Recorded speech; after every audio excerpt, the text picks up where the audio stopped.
Welcome in, everyone, to this week's episode of New Blood by Night. Samiel, I need you to roll a wits and awareness. Sorry. I'm decent at this, if I remember correctly. Yeah, just decent. Not great, but decent.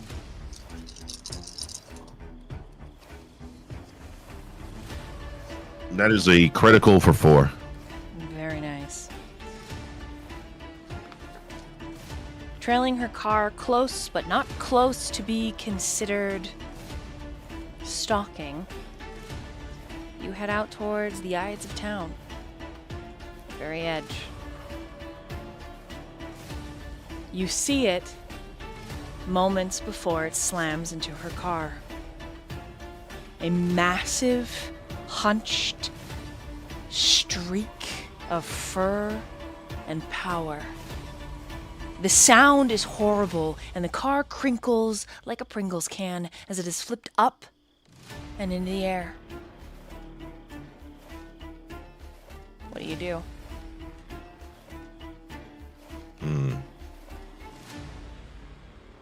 So he's just gonna give Zero like a look, slam on his brakes,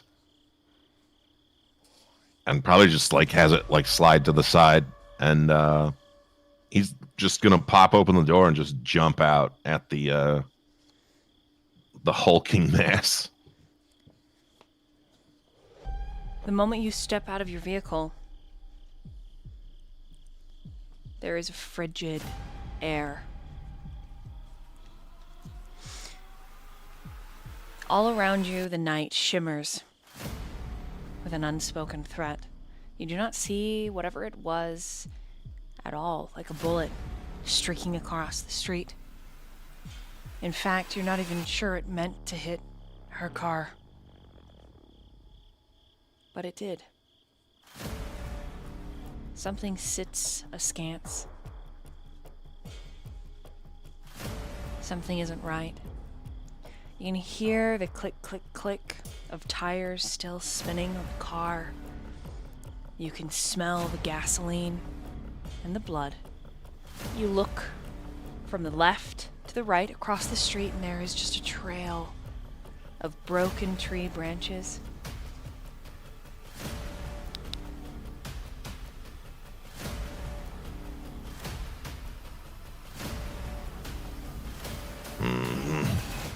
What the hell? From the passenger seat, your danger slinky is like, "What the fuck?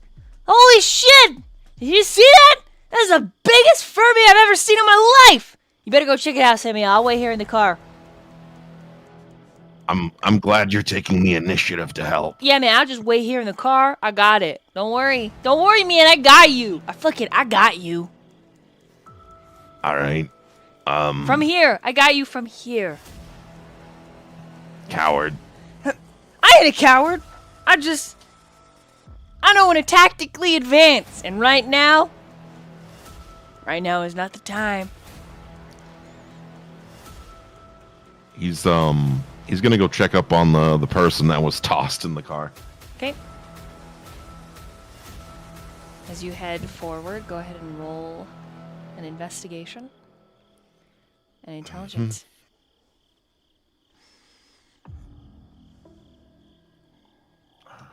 Slightly better pull for that one.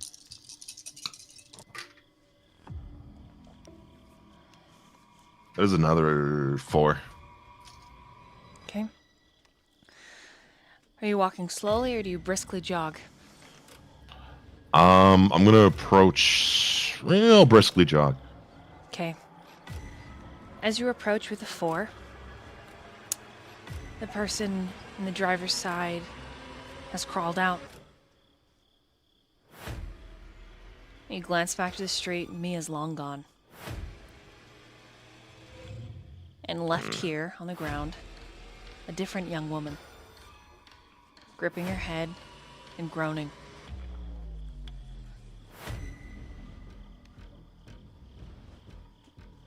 You all right? When she looks up at you, what does she see? Are you clear? Or are you standing in the dark? I see as he's approaching, there would probably be some shadows from the trees that are in the area. This is a more forested area than anything, so he would kind of look like a shadowy figure you would see in the dark, but you can just see, I'd say, more like an outline, if anything.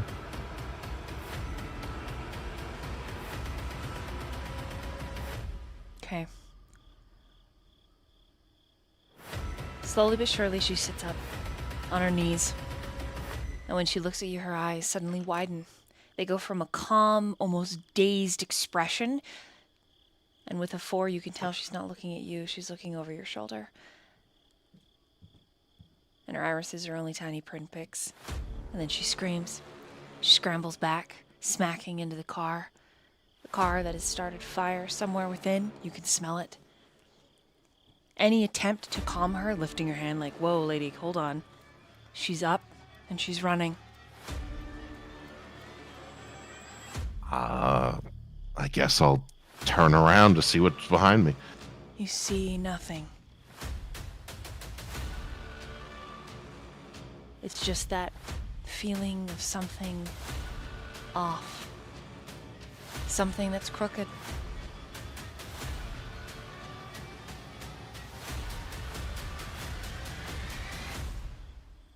But she is running for her life.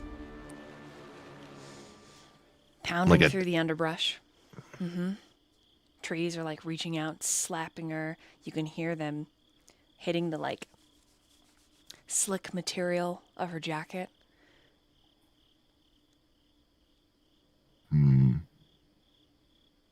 Wish I had celerity, because then I could just catch up to her in an instant. 0.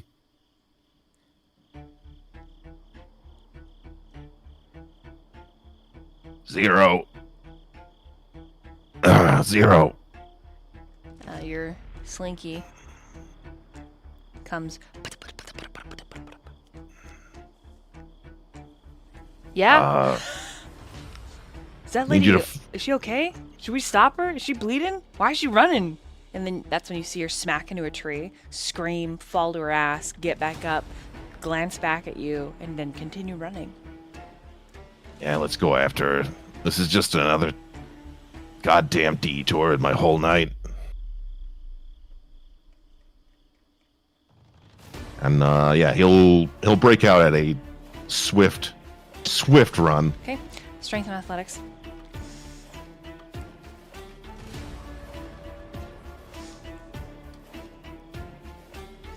Okay.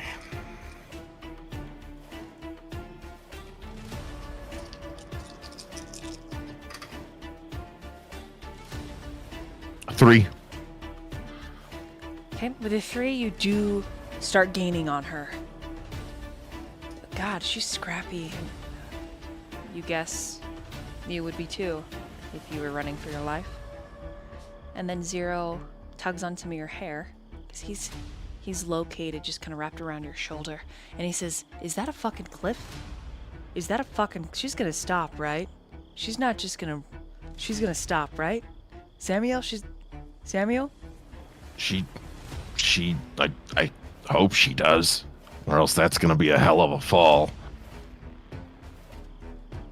She doesn't stop. And with a 3, you can attempt to catch her. But she falls.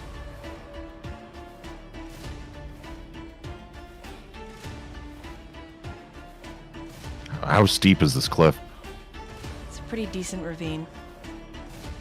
Maybe 40, 50 feet down. It's not sheer. There's a lot to be said when you leap off of that running full force.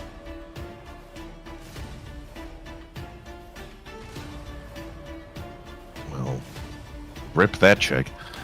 Okay, so you stop at the edge and you watch her bounce and break. And at the bottom of the ravine, the white coat that she's wearing begins to stain red. And Zero, looking on in horror alongside you, says, "Holy fuck."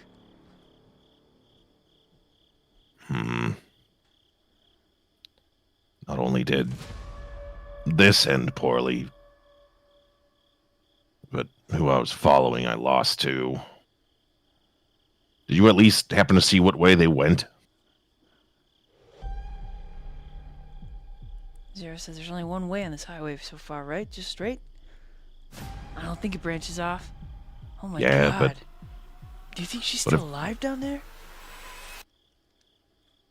Do you wanna look? No. I mean, we could. Should we call somebody? I don't know. You tell me. I don't know, the past few months people have just been weirdly disappearing, so... But the fact that she just looked over my shoulder like something was standing behind me. As if... something worse than what I am.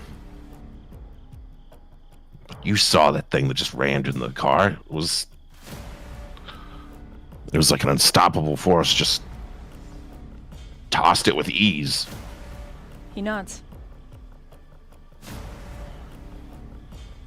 No. I say we let this just be another dead soul in this ravine. As you turn to walk back, I need you to roll wits and awareness.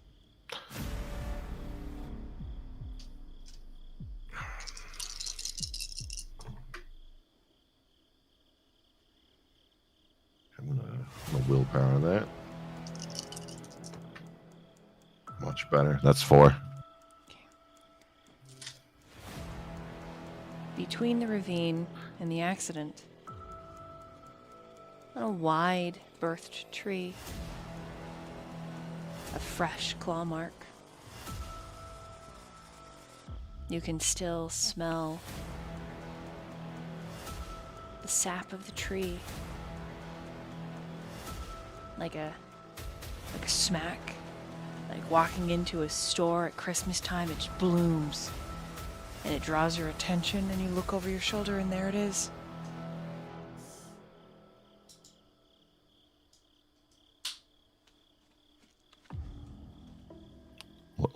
What is? Just the claw marks. Just gazing at you.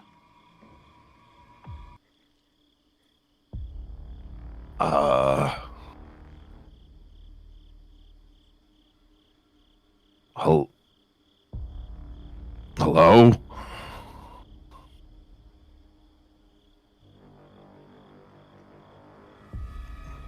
No answer. Zero is clinging to the hairs by your neck and your ear.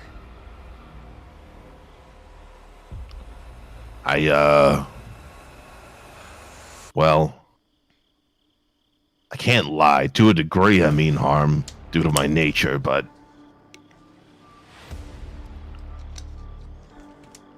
that's one hell of a claw mark you have.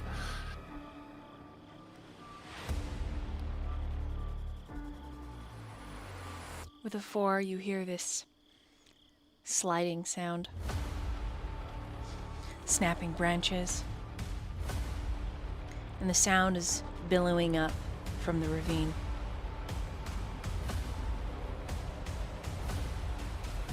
One. What do you do?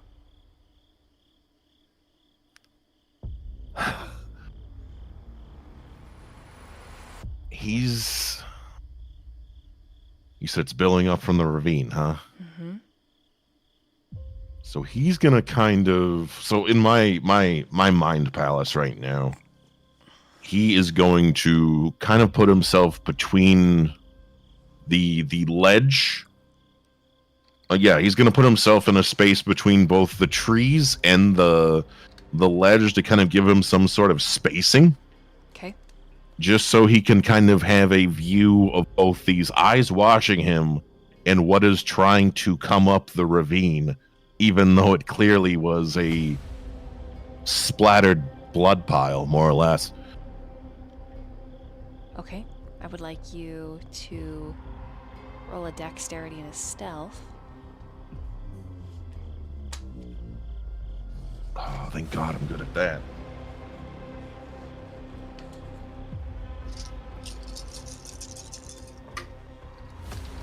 Ooh.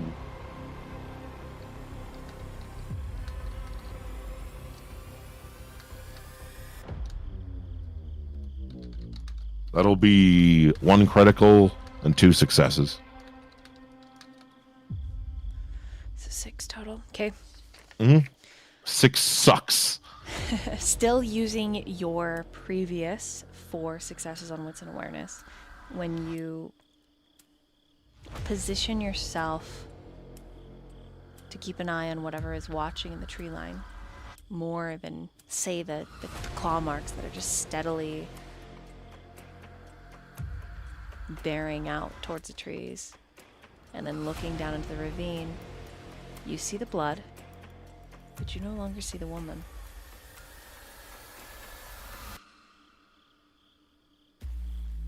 Right. This isn't weird at all. I guess as weird as it can get. Whispering in your ear, Zero says, I would like to leave now. That would probably be a good decision.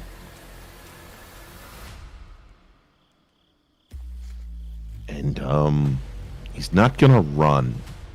Because I feel like running would draw too much attention to myself. He's going to... You know how when you crouch down, it's kind of like... You're hunched really low. So low that, that you can, oh man, how do you explain it? It's not necessarily a prone position, but it's almost like you're in this crouching position. Your back is like a board as you're just trying to sneak past anything that would be around you. Okay, we're going to keep your 6 successes on stealth. You make very little sound, passing through the leaves, broken branches. All around you, you can smell the accident. And then nature. The wet leaves, the cold ground below, and a very, very faint coppery tinge of the woman's blood. But you make it back to your car. And you see at your car, not the accident, but across from the accident. It's only clear because you know what you're looking for. A random passerby wouldn't know any different. But low tree branches and trees themselves have been broken. Whatever it was,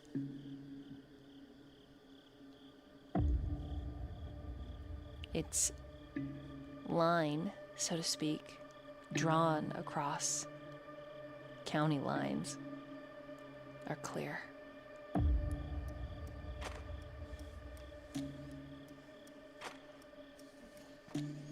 This was... Fucked up, says Zero. This was calculated. This wasn't coincidence or chance. This was intentionally done. You mean killing that lady? Who the fuck was that lady? I feel like it didn't matter who it was. It would have happened to anyone.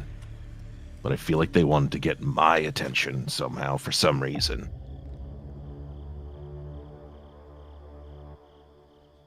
Why?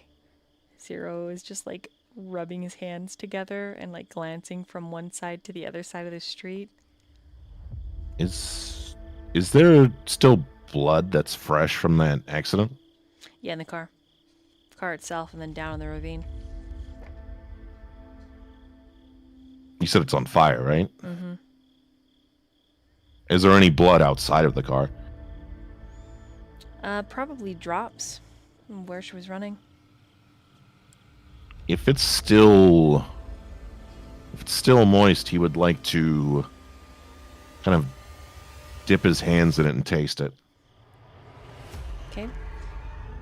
She wasn't heavily bleeding, right? More like a small forehead injury, but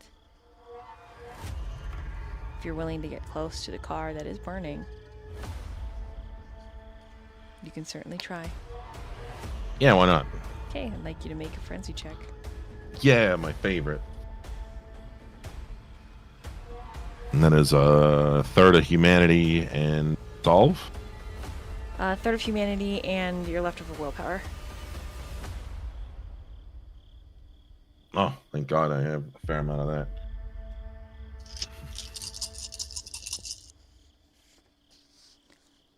Hey, let's go. 1, 2, 3, 4, 5. 6.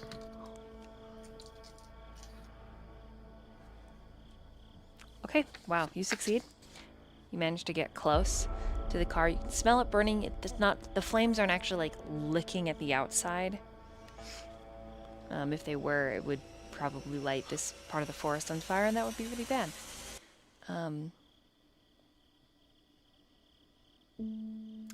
Roll me an intelligence and investigation. Just for reasons, since you're so close. Okay.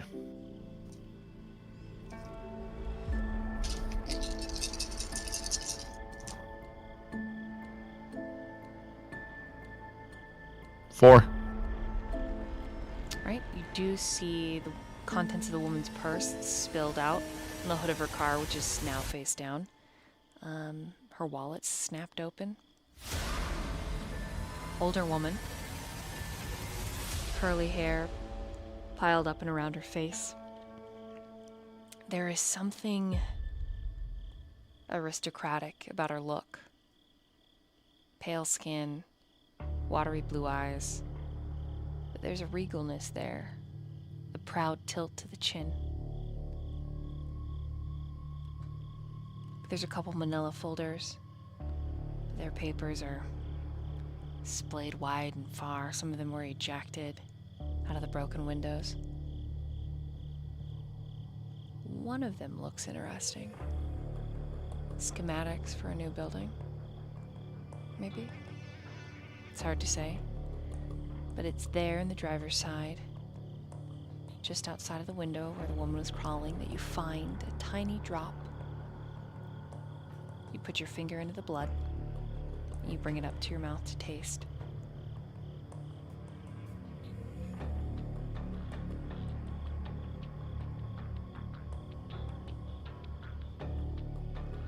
Unremarkable,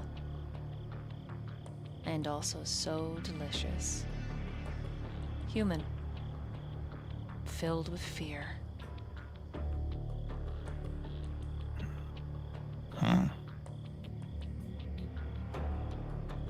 Granted, the resonance doesn't actually stick. Simply a taste. You'd have to feed from this source for the resonance to work for you. And you glance the line that the woman ran. Who knows where that source is now?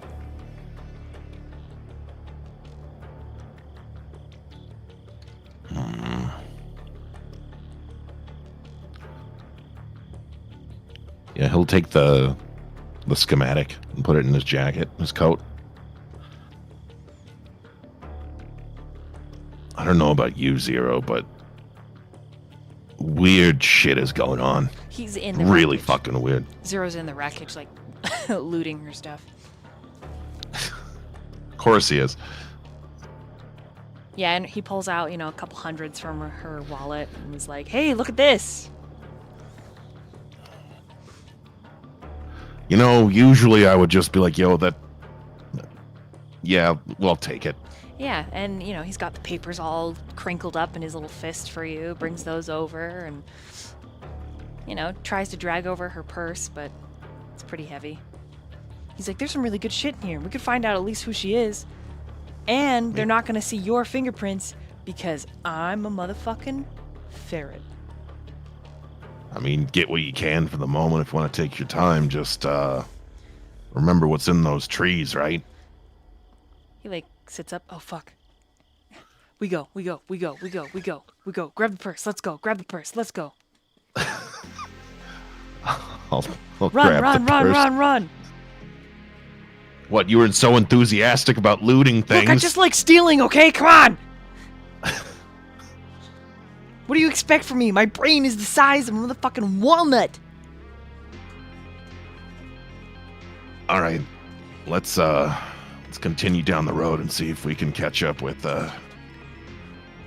Mia. He gives you eyeballs, little beady eyeballs, side-eye, bombastic. Yeah? Catch up with Mia, huh? Did you hear that? Oh my god. Now I'm afraid again. Oh my god. And he's like on one shoulder and then the other shoulder and then back and then up on your head. Oh my god. As his ferret nature sort of takes over. But once you're in the car, he settles back into his bag of food, starts eating, and also going through her purse where he does find snacks. Peanut butter cookies and M&Ms. Looks like you got yourself a haul. Merry Christmas. And he's already like ripping into the bag with his sharp teeth and pulling them out to catch up and or find Mia. I need you to roll a drive, and I believe it is a wits.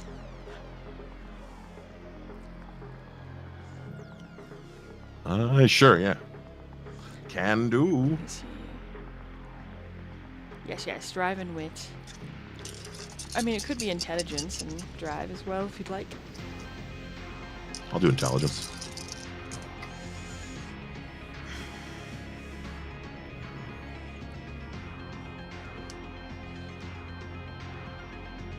I'll power this.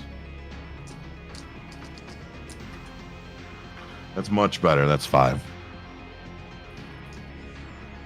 Okay.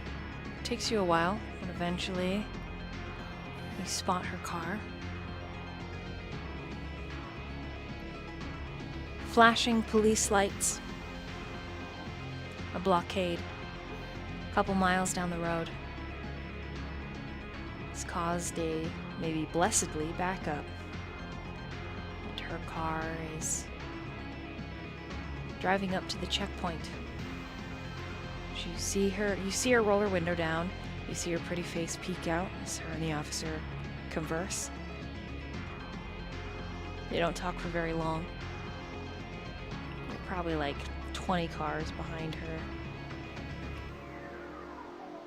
It doesn't really matter for a Kindred. Ever since your change, Samiel, you see further, hear further, smell further. There's very few things that aren't better. But the things that aren't better, well, they're really fucking bad. Regardless, she pulls off the side of the road, shutting her engine off and parking. We're gonna quickly meanwhile here. Just small meanwhile.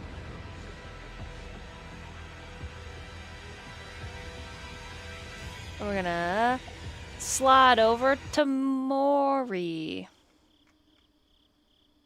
Ooh, cool. Were you still at the scene? Yes. Has my sister left? No, she's still there. Right. She's not actively handling the scene, per se, but she is lingering. She's alone. After a brief conversation with one of her coworkers, she's in her front seat. The door's open, her driver's side, and she's writing on her clipboard.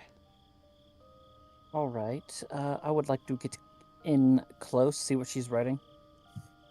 Okay. Roll a wits and awareness. Wits and awareness. This is to decipher the fast script. Mm-hmm. All right.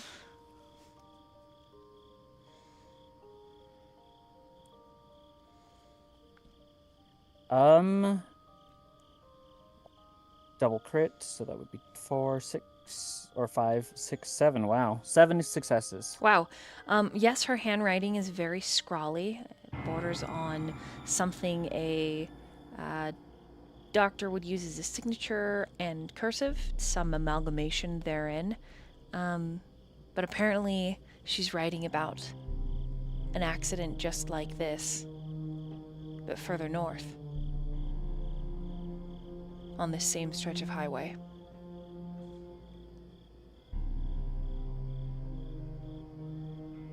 All right. So an accident like going through like the trees sort of thing, or okay, weird. Knocking some car off into the trees, throwing it up in the air. Only at the first scene, there was no biblical indications at all. All right. After I guess reading what she wrote on the clipboard, Mori would just lean in close and say, "You need to drop this, Peggy." Ah!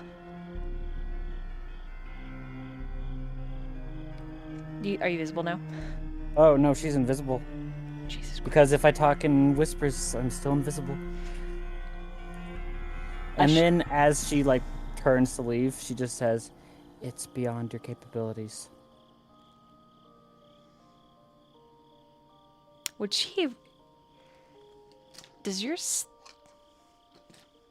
Would she know it's you? Would she be able to tell through the sound of your voice?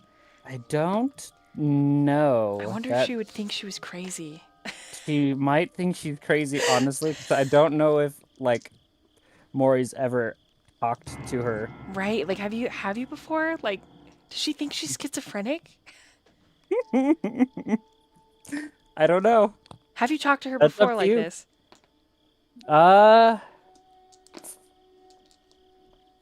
I'm going to say, I'm going to roll. Yes, she has. Okay. Piggy, like, straightens and is like, I am not crazy. I have been to the therapist. Everything is fine. I don't know who you are or why you're haunting me, but this is my job, and this is my chance to no longer just be a beat cop. So, disembodied whispers, we're gonna try and figure this out so I can be a detective. Okay? Hello? Just like she does like a click with her teeth. Hello? And just, Hello? Hello? And then she's like, ma'am? And someone looks over, and she's like, oh, sorry. a stifled a laugh. Watch out, people start thinking you're crazy. I am not crazy. I know that you are a separate entity outside of me. I have been to therapy. I am being haunted. And someone's like, yo, Peggy, you all right? Yeah, sorry. I just,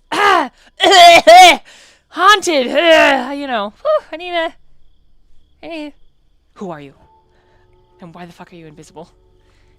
All you need to know is Is we'll this the get you FBI? there. You're the fucking FBI, aren't you? I have been reading conspiracy theories. I have. I'm not crazy. You're not crazy, but Thank you. you need to get off Disembodied this voice case. affirming me. And no, I am going to be on this case because I'm not going to say where because you're not a part of me. Okay. Okay. Listen. I am going to get detective, and I'm going to solve this case, which is fucking freaky weird, and you're going to help me because you're an alien. Right. If that helps you sleep better at night. Okay, well then what are you? She doesn't answer, she just laughs. What? You're an alien, or you're an FBI agent, and I don't know why you're interested in my life. FBI agent with your tactical suit that makes you, and she reaches out to like feel around, but you easily dodge her.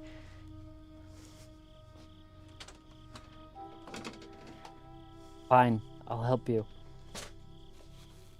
Just don't do anything stupid, alright? My middle name is Dubious. And that ain't nothing stupid. Wait, that's not the quote. Hold on, listen. And then My middle name is Dubious? it's not. But one of her coworker comes over and knocks on her door. And she's like, ah! And he's like, you all right? And she's like, yep, I'm great. And he's like, you talking to yourself a little bit? Yeah, no. Yes. Yes, I was talking to myself. He's like, yeah, you doing all right? Peg, I know you've been working all morning. And it's pretty late. He glances at his watch. You sure you don't need to go get some rest? She, smiles and's like, Corey, I'm great. I'm great. I really am great. He's like, Yar? Sure? Yeah. Well, I'm good. I'm good, Corey. And he just kind of looks worried. He's like, okay. And he knocks on the roof of her cruiser. It's like, all right, well, okay. And he kind of ambles off. And she says, are you there? She's like looking around for you. Obviously can't see you. Maybe next time just say you're talking your way through the case. I don't know. Oh, that's good. That's good. Yeah. That's good. Makes it seem a little bit less crazy. Yeah. No, I've accepted it. If I am crazy and you're a figment of my imagination, I have superpowers. Let's not go that far. But I'm not crazy. No, I don't think. You're not. And then she squints. So I guess in order to keep in contact with you, or if I find anything, I will need your number. Hold on, I thought you were a ghost. Yes, ghosts need numbers too, she says so sarcastically. Hold on. So you are an FBI agent in a tactical suit that makes you invisible because it blends in with your surroundings. Does that make you feel better? I knew it! And she recites her number. Cool. I'll, either write it down or just log it in my memory. Can we meet? Like now? No, not now. Not now. I don't want to. Maybe at a diner, or we could discuss the case. Being seen with me is only danger to you. 'Cause you're coworkers? The government? Something like that, yes. I knew it. I knew it! The men in black are real, only you sound like a woman, so I'm Woman in Black. I love that movie. It's so good. Technically not wrong. I feel like things about what she's wearing.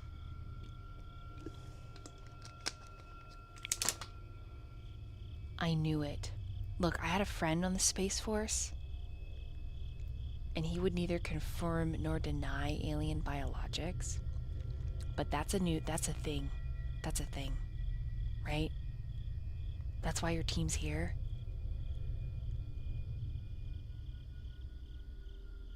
Yes. And she's just like, yes, I knew it. Yes. Well, I'm glad she's so gullible because Mori's absolutely god-awful at lying. She has a lot of hope. She's done a lot of self-convincing, you can tell, with your whispered conversations. At first, it probably really, really shook her.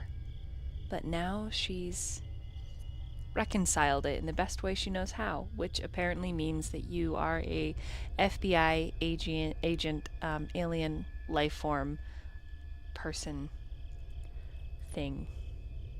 Okay, so there's this diner. Oh wait, I'm sure you already know everything, right? Aliens like probe people, or like FBI agent, whatever. Like you tap by phones and stuff. Let's just say that I don't know everything. What did you find? Oh, I want to meet at Scrubs, the diner. Like it's near this really cute little occult shop that I've been visiting. Anyways, the shop owner, his name's Abraham. We're pretty good friends, but anyways, I consider him my consultant on the case, and I think we should all meet. We all? Yeah, me, you, Abraham, maybe his apprentice. I don't know. There's a couple I don't want to say they're professors, but bookkeepers, I guess. One of them's a really nice girl. We've actually had coffee together. I haven't really seen her in a couple months, though. But I guess it's because she's on the night shift now. Anyways, I would consider her a friend. I don't really have a lot of those, but I would consider, like, we ask each other how we're doing every time we see each other. And I'm going to stop you right there. Do you know the best way to keep a secret? to kill someone. No. No. Oh. The best way to keep a secret is to not share the secret. So if I'm going to meet you, it's going to be alone. Somewhere safe and somewhere secure. Are you gonna kill me? That's all that's You're going gonna to kill me. happen. You're gonna kill me. No. Why would I kill you? I don't know, because you could have done it a lot of times when you've talked to me in the past. Correct. I feel like I'm If I gonna was need going to to kill process you, this I- conversation for a Mhm. while.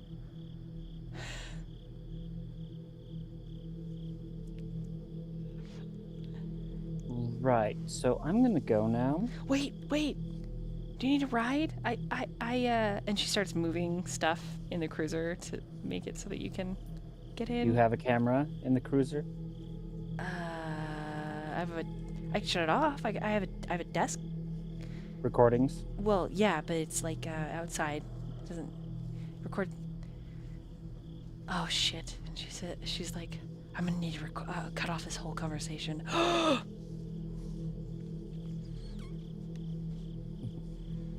Goodbye now.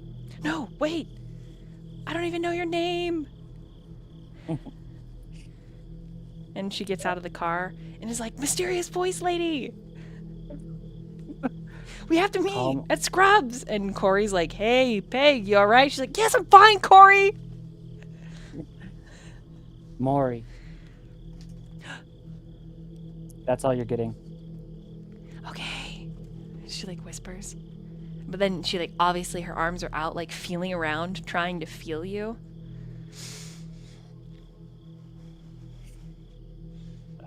Oh no. Yeah, you know, I'll just reach out a hand and just I'll give her a good shake. That actually scares her. She screams. Like a couple of her coworkers look over and she's like, everything's good. And Corey's like, you need to go home. I'm gonna tell the boss. She's like, yep, I'm leaving. Bye. Shouldn't have done that, stupid. And then she leaves. Okay, as you're leaving, I need you to roll wits and awareness. Will do. Same dice pool. 1, 2, 3, 4. 4 successes. 4 successes. Okay. There is a pretty nondescript sedan, and a beautiful young woman gets out. And at first you're like, okay, just a civilian, like mind no tension. Mind her no tension. Wow. Whoa. Mind her no. Wow. Pay no mind. There you go. Whoa. That was crazy. What a twisty-wisty fun phrase. Anyways, until she calls for Peggy. Ooh. And she waves and is like, hey, Pegs, what's going on? And, she walks up to, like, the line that the police have drawn and taped off. And Peggy comes up and is like, oh, well, crazy accident. How are you doing? Peggy's just kind of got this golden retriever energy. And as you're watching the two of them converse, when you look up at the car lines, Samiel, are you also going to pull over and get out of your car?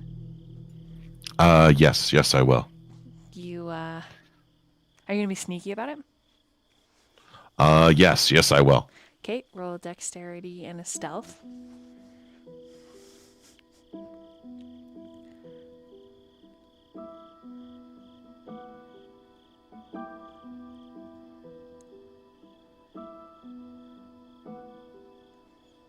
Five.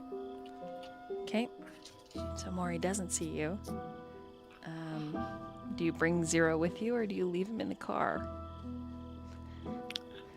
He's gonna give him like this look of like, you're coming with me, whether you.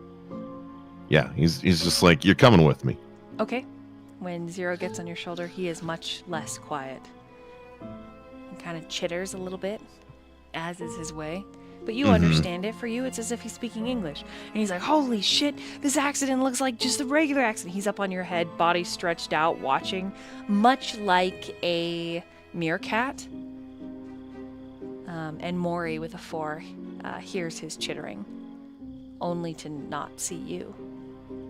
Just a curious sound.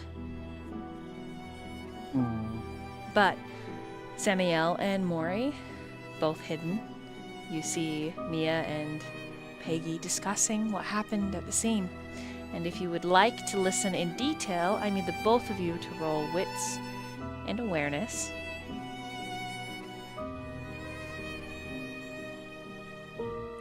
All right, 1, 2, 3, 4, 5. 5. Yep, 5 successes. Okay.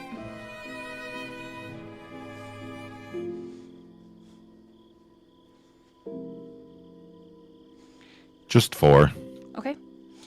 It's enough to hear their conversation. In fact, it's kind of enough to cue in that there's someone else listening.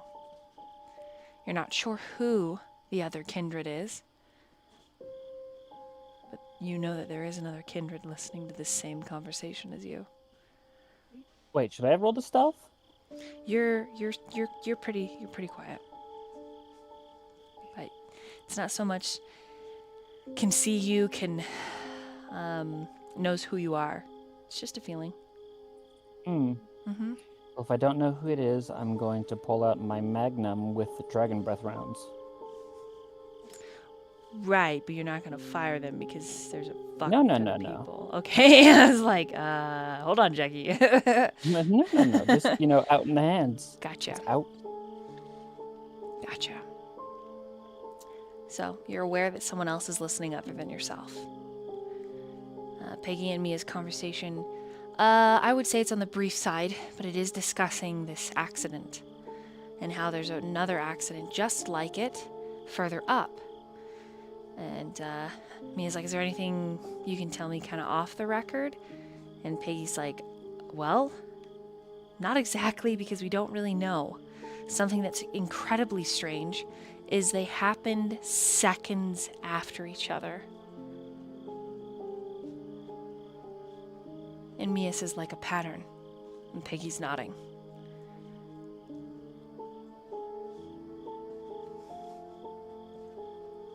Yep, that's it. It's just what happened. Oh, an accident. We don't know what hit the car. It looks like another car drove into it. We're not ruling out a large animal or an ATV or anything like that until the gloves, as she calls them, which are the forensic team, until the gloves have their look. Yep. And then Peggy says, is your paranormal investigation team interested in what happened here today? And Mia just shrugs. She's like, I don't know. We've kind of put the subtle ghost hunting away, and besides, this is real different. Peggy's like, it's a true mystery, and she seems way too happy about it. So, and then their conversation turns very casual.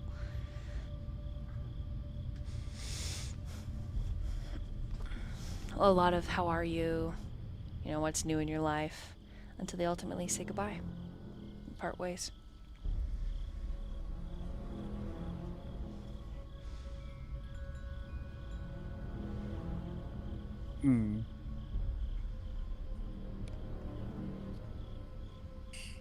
Well, once they're decent distance out, Mori will call out, I know you're here.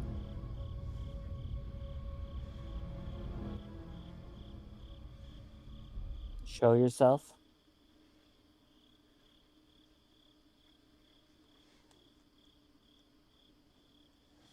If there's nothing, then, she has to keep the most important person safe in her mind, and she, I guess, will go back to Peggy. Do you say anything when you hear Mori's voice, Samiel? No, he doesn't feel obligated to say anything. Okay. He has his own reason for being there. Okay. Just for the sake of the narrative, go ahead and roll an intelligence and an insight for me, Samiel.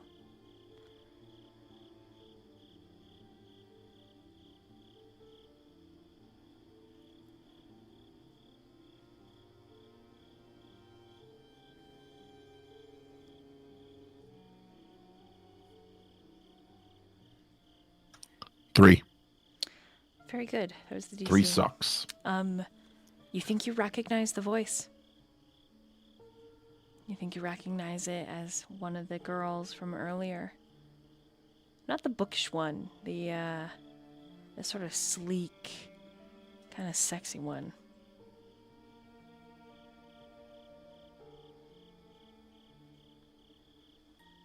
I don't know if that changes your reaction if you recognize her, but you do. You recognize the whisper.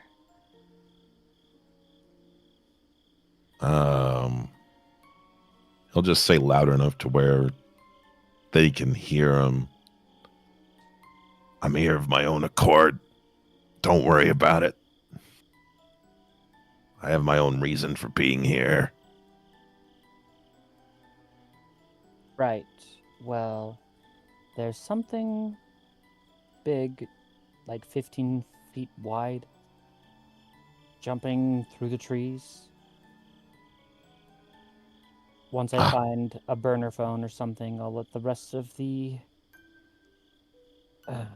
coterie know. Yeah, I saw what you're talking about. Really? Yeah. Upended a car like it was nothing. Zero's just chittering, but in your ear, Samiel, he's like, it was a fucking monster. It tried to kill us. We fought it off with forks and sporks and spoons and knives. Chill out. So dramatic. And then he pulls out an M&M and starts eating it. But it feels like he puts the crumbs in your ear. It's like your ear is like acting as his little table, by the way, as you're talking. Right. Also, at the location, I saw the word Cain again. So, as much as I'd like to never see Stone again, I may have to contact him, get this figured out. I don't want anyone to get involved that shouldn't be. That's fair. Keep those important close, safe.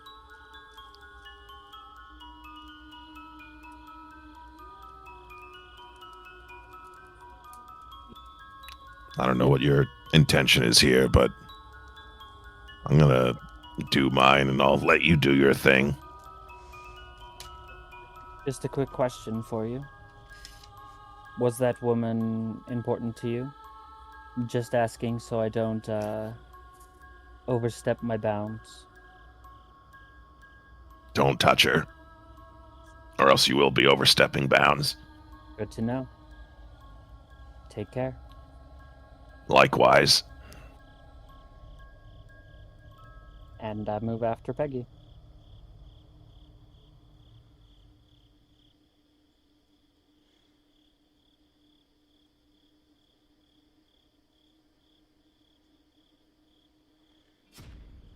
All right. Sounds... Yeah, I'll be keeping an eye on Mia. Okay. Mia's headed to her car. Peggy's headed to hers. Peggy is whispering for the assailant, like, hello. But, yeah, for the most part, both women get in their vehicles. We're going to meanwhile there. And we're going to slide over to Aurora. And I think Felix is with you as well, right? Headed to That he is. Headed to Going the Walart and Tarjay. Walart and Tarjay. So we'll change the mood a little bit because it's quite different up in this house over here. This is gonna be interesting. We'll do Right? You get out of the goober. Goober! I'm sorry. Oh, I'm keeping it. And I'm reaching for like cash to pay the goober. Okay. Or I'm like in my app because I order with the app, so I give him a tip and a 5-star. Perfect. So Stone is grinning at the two of you, and in his little outfit, thanks to Oh Lord. Felix, he's like, I owe you two an awful lot. I certainly do. No, it's not a problem. I mean, we're just helping out. It's important to help each other, right?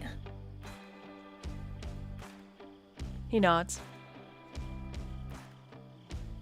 And so Aurora kind of like takes the lead a little bit and just starts walking to the store, and she's kind of looking, she like peeks in the store and does like the looking back and forth because she's like, I have two wildly dressed people, and she's like, oh my god. She's very embarrassed right now. Felix, what are you doing?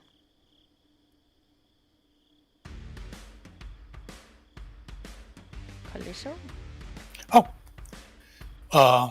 Basically, ever since getting into the car, mostly observing what Stone does and how he behaves, kind of trying to glean like pointers for himself, and that doesn't change when he gets out of it. Like, probably just standing there and being somewhat blatant about it, like having this ponderous expression as he looks at him.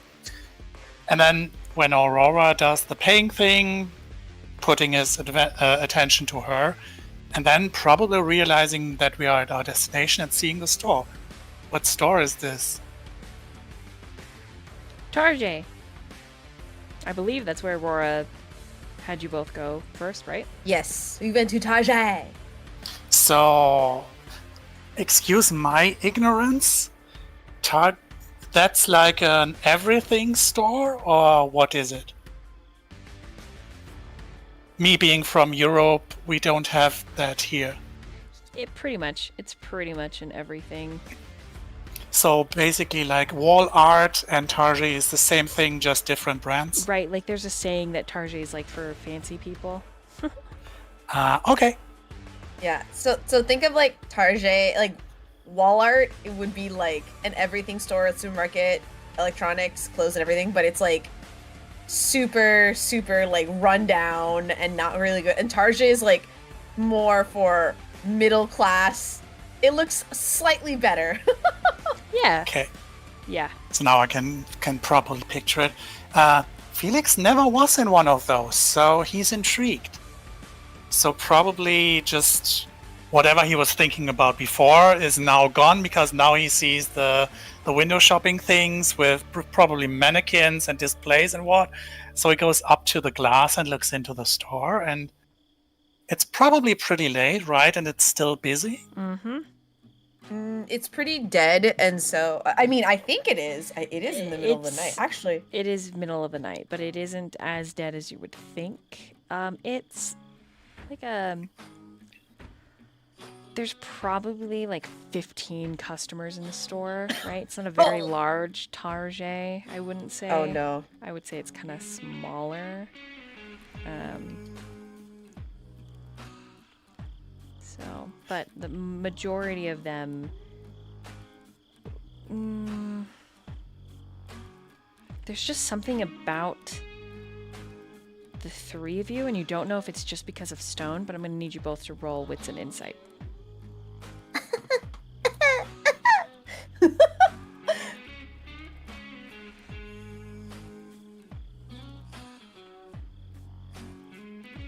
All right, there it is. Ooh! 3 successes. Let's go. Bestial failure. Felix, it's gotta be this guy's animal magnetism. You are squinting. Why? But for Spectre, for Aurora, it's far more subtle. There's just a presence about him. It's unnatural, but alluring. And even though the Tarjay is slightly busy, when the three of you walk in underneath those fluorescent lights, people just seem to leave you alone, right? They don't even spare you a glance. In fact, the majority leave the store. Aura finds this curious, but also at the same time, just a sigh of relief. She's like, all right, this is good. This is good. This is very good. Stone heads over to the women's section. Let's. I mean, if that's what you like, I mean, sure, whatever. He just chuckles as a man's always gotta have a nice dress, right, Felix? If you say so, probably going to get one. First things first, shopping carts. And he looks for a shopping cart. Okay, they're big red plastic things. And they probably need this coin thingy to put into to get it out, right? Right. Nope. Oh, they do? Yeah, where you guys are, East Coast, yeah. Oh, okay. Yeah. So It's less common West Coast, but East Coast you very much need like a quota, but usually the quota is already, it's usually already in, like, it's kind of like a pass it on sort of thing. Okay. So if I can get the shopping cart out of the thingy where it's in, then good. Otherwise, he will be standing in front of it a little bit puzzled until he figures it out. And then he will do the thing that little kids do, like taking a little bit of a sprint and then leaning forward onto the handle and Right. hovering forward Okay. and probably doing a little bit whee! As you do, Stone like rushes behind you. He's a big guy, so like you can hear the pounding of his steps, and then he grabs the cart behind you and like spins you around real fast and like whips it up to Aurora's like, and he's like, "Why don't you come on in? Can I interest you in a ride, little miss?" Plenty of room here. We should be respectful of the people here. I mean. Stone looks around. Oh. You mean the workers? Yeah. Like, I mean, I don't think they want roughhouses in the store. Oh, we won't harm nothing, but I understand. Easy way to find out. Felix goes to the next worker with his own presence active and asks, "Hey, do you mind if we enjoy ourselves a little here? Wait. We won't harm anything." Go ahead and roll Felix! a manipulation and a persuasion. Aurora I is looking assume- appalled right now. She is completely appalled by this.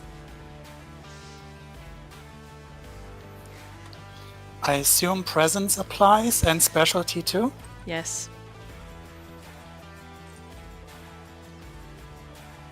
No, just 3 successes. 3 is enough for a normal mortal mind. The girl is flushing, like looking you up and down, like, yeah, that's fine. She's probably like maybe 18. You know, tucks some hair behind her back, like, Stop! And she just pushes Felix like along into the women's section. She's like, I'm sorry, ma'am. I'm sorry. I'm so sorry. And just like pushes Felix along. And like, Felix, that's not how we act in the store. Well, I've never been in one, so I wouldn't know. Oh, don't you have these where you live, like a Tarjay? They're very common. They probably have, but you see, I come from a background where we just don't do that kind of thing. What do you You know what? We have people who buy stuff for us. personal Aurora shoppers. just look. Yeah, Aurora just looks at him, and she has this look of like, just disgust, and rolls her eyes. And it's the first time you've seen her like be very blatant about her, like, oh, I do not like this. Like, usually she's unsure, but this is like, nope. And so, with that in mind, she pushes Felix and grabs Stone, and she's like, oh, all right. When I know you guys- go to grab Stone, he seems to have vanished. You have no idea where he is. Oh Lord. The second Felix- time she pushes me, Felix puts up resistance, and now he himself gets a little bit miffed since he had a bestial failure before. The beast is probably close to the surface. So now he has a little bit of an intimidating and angry face. Could you stop pushing me? She just walks away. She is not someone that does not do confrontation, so she just walks away and she starts looking for Stone. Okay, he's not gone for long, even though there's a bit of a tiff happening. He actually comes around a corner and he's got a sheath dress on, and he's like, what do you think? What color is it? It's purple. Of course. What color purple? It's pretty deep. It's pretty deep purple. He says, feels kind of mysterious, don't it? I like the color. It's nice. Yeah, look at this. And he moves his leg, and there's like a slit. It's got really finely toned muscles in the thigh. He's like, kind of fancy. Kind of like it. You Well? know what would make it better? Do they have this in this velvety sheen material thingy?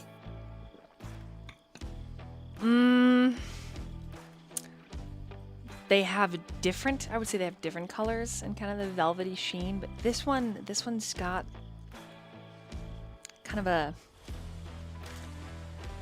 dress satin to it. Oh, never mind then. So It's it's already kind of what I had in mind. it's kind of like a prom-y a little bit. It does So look are- weird with your shoulders, though. Oh yeah, you don't like the bulge? I mean, it looks nice. We can also get it. But maybe we should have something that blends in a little better and looks less fancy. He chuckles Since and he reaches behind him and unzips it all slow, looking over his shoulder at you. And as he like reveals the expanse of his back, the both of you both like inhale an unneeded breath. Massive scars on his back, circular in pattern. And he turns around, he's like, "What? Y'all look like you see something you don't like."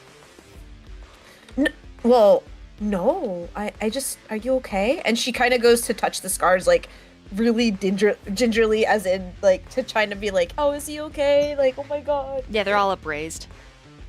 You know, your fingers do light upon them, and he laughs. He's like, "By God, you are the most adorable woman I have ever met."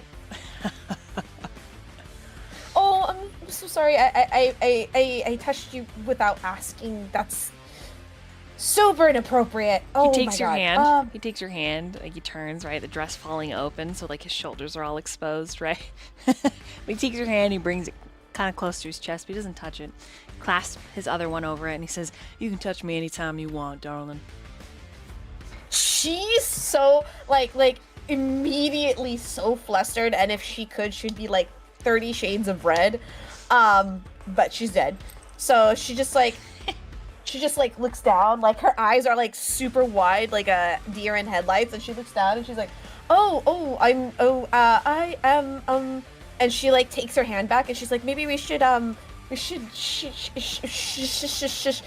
look for some clothes. What Yeah, kind of let's go find some Carhartts and jeans, huh? whatever you like. If you want to wear some like something a little more feminine, that's okay.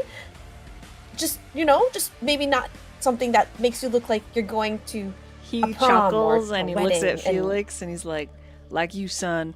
I like to be ready for any occasion. Felix gonna snatch up the crinkled dress on the floor and he's going to put it in the shopping cart. And once he finds he Aurora's doesn't looking at know the price about tag. changing. Aurora's looking at the price. Yeah, it's like an $80 dress. She's like, she doesn't inhale, and she's like, it's okay, it's okay, it's okay. And he's probably just going to try it on himself. Oh, Especially since Stone wore it first. it's got a nice smell to it. It's kind of weird. It's sort of alluring, right? But when you shimmy, Not weird at all. like you shimmy into it, Felix, and it's you gotta adjust the like straps because his shoulders are Are much they going bigger than into yours. dressing rooms or just doing this in the middle of the Stone store? did it. Seemed to have done it. I got undressed in the middle of everything. So yeah, since I just picked it up and yeah, I probably did not undress for it, but just slinked into it because Stone is a lot burlier than me. So he's just having it over his other clothes, so just to get a feel for it. But that's coming with him, so now to look for more stuff. Aurora is a lot overwhelmed by all this that's happening. So she's like, you know what? I'm gonna leave you two to try something on, and then I'll be over. Stone has wandered. He's wandered over to the men's section. I want to look for something that Aurora would look nice in. Ooh, like a dress or just anything in general. For her, I think like a dress suit that makes her not really masculine, but that gives her this forceful nanny type. Like when she would put her wild flock of hair into a tight bun and puts on the stern glasses and has the ruler in hand and smacks it into her palm. Something that would go with that impression. Damn. Okay. Like making her the hot, dominant teacher type. Gotcha. Okay. Roll a wits and a investigation. What? So pure wits it is, I assume? Yeah. 2 successes. All right. You find a pretty good equivalent. Find something that'll work. That'll do, Felix. That'll do. You're like, yeah, she would look great in this. So I collect How? this. Okay. It's what is who's that for? Maybe you give this a try. If you want it, it's on me. If you don't, no skin off my teeth. I have a question. Does it look like a power suit? I don't know. Does it look like a power suit, Calysso? I don't know what a power suit is. Think of it like do you know Kill Bill? Movie? Yes. Do you know the suit that Sophie Fatale has in the Oren Ishii arc? Something I don't know along who those that lines. character. Time to let me look Google. up the Kill Bill. Yeah, I was about to say. 'cause Go I ahead was and like, I Google remember the kind of movie. what you're I don't know who- imagining, Calysso, because it's a pretty close approximation. It isn't exact to that, because, well, this is a fairly small store, but it is pretty. It's well put together. Felix has a good eye for this kind of thing. Oh, where? What? Oh, I don't know what they're talking about. I know. no. I know how I am getting a picture. Okay, I was about to say. I was like, I don't know the characters. I just remember the movie. But Yeah, continue. what- I'm just trying to find a good picture. no, that's fine. What color did he pick out? Do you know that? If they have, probably like a dark greenish, like really dark, really dark green. Otherwise, either black or dark red. Something that goes with your hair. Yeah, you find a pretty dark green.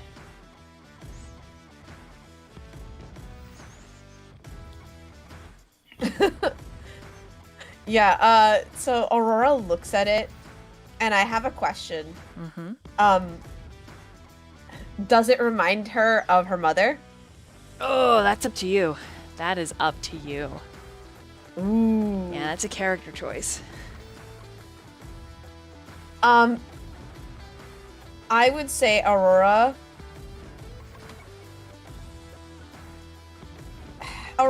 looks at it, and she does like make a face,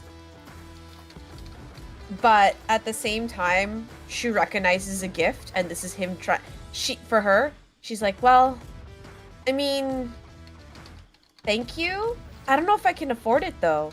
And she looks at the price tag. Yeah, total it's like $50 for like the little top and bottom and undershirt. It's like, oh god.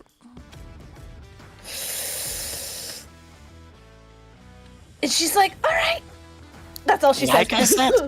Like I said, if you want it, it's on me. If you don't, that's fine. I just think you would look splendid in this.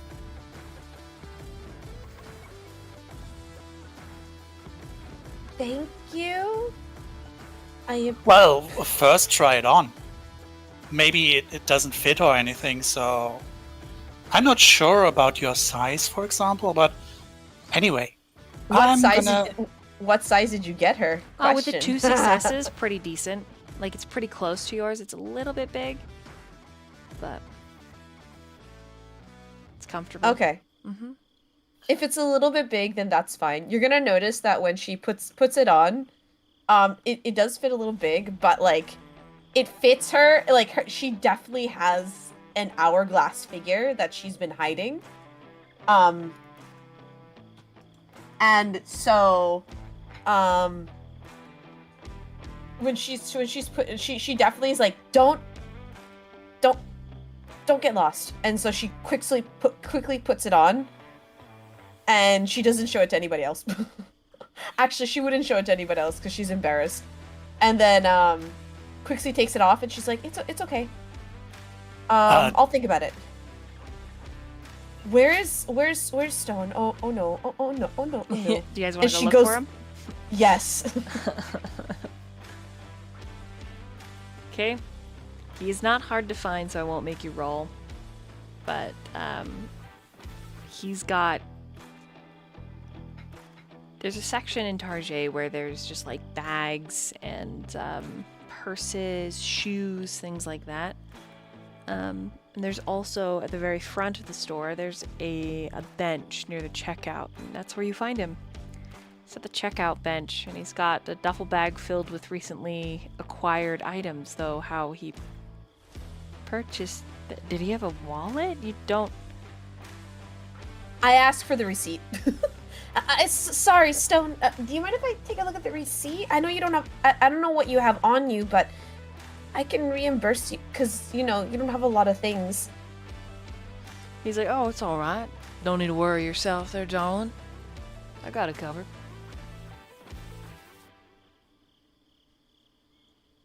Aurora looks at him quizzically. Like, are you sure? He nods. Yeah, I got it covered. How are you 2 kids doing? You find some things you want? Hold on. And so she looks at the suit and she just doesn't buy it. She's just like, no, thank you. I don't think I need a suit. It's very kind of you, but I don't want you to waste your money. You're saying that to Stone? Because No, I'm not there. Oh, I thought you came with me. No. Okay. All right. If it's just okay, then that changes everything. If it's just Felix, if it's just me and Stone, I sit down on the bench and I'm like, do you mind if I take a look at what you got? And would you like to change into that? So he has already changed. He's Oh, wearing shit, his what new is it? clothes. Yeah. And he shows you the duffel bag he's bought, and inside there's another outfit and underwear and socks. Okay. Very and so, basic. Like a package of Hanes t-shirts that are black, basic, Levi blue jeans, some work boots. Sora sighs, and she's like, "Are you sure you didn't want the dress? I'm so sorry about the dress. Why are you sorry? Because I know you liked it, and I didn't want to seem like someone that didn't encourage it. It's just maybe not right now." He just smiles. He says, "It's all right." And so she kind of looks around, and then when Felix, and she knowing that Felix is not there, she gives him like $50 in cash. Oh no, I can't take your money. No, it's fine. I just want you, in case we get separated, that we know that you're gonna be safe and that you can at least find a ride somewhere safe.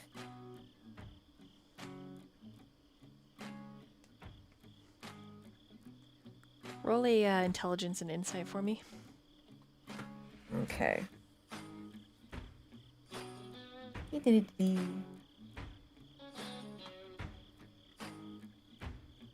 Oh, damn. Oh, shit. That's a lot. 2 successes. Oh, wait. 1, 2, 3, 4, 5, 6. 3 successes and 1 critical. Very nice. It says on the bottom 4.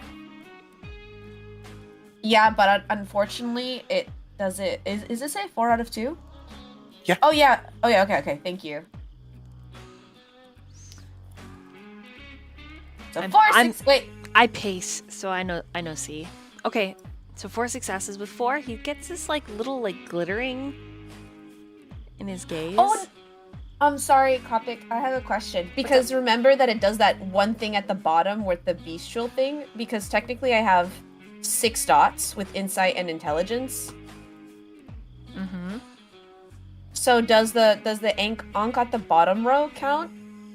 Mm-hmm. No, Yes. it would say bestial failure or success for if that. if it's got a skull on it, then that would take the little star and make it it would say when it was a bestial failure. Bestial failure is when it has a little skull, and then if it has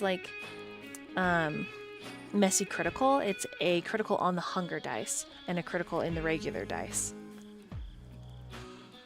Yeah, so that's just a success on the hunger dice, so it's not either of those.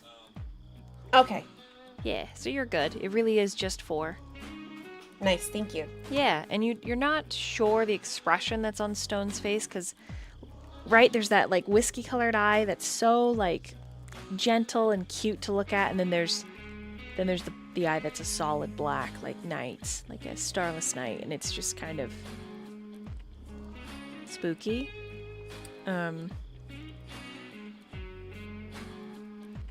Yeah, it's weird, right? He's giving you this expression that's you feel is genuine, but there's something in the undertones. There's some strange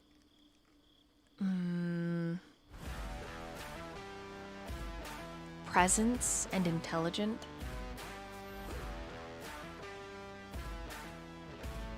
She gives him a pat on the head. And she's like, "It's gonna be okay." That just makes him And she just smile. smiles at him. Makes him smile and snort. And he's like, "You are just the most darlingest girl there ever had been." She just looks at him really confused, like, "Sure." Well, She's should we go like- help Felix? Yes, of course. I mean, I don't think he needs help. I think you can go. I think he would appreciate time with you So I'll just stay here and watch.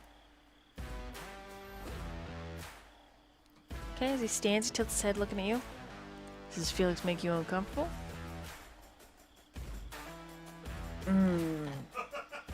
She looks down. She doesn't answer that. And she's like, I don't know.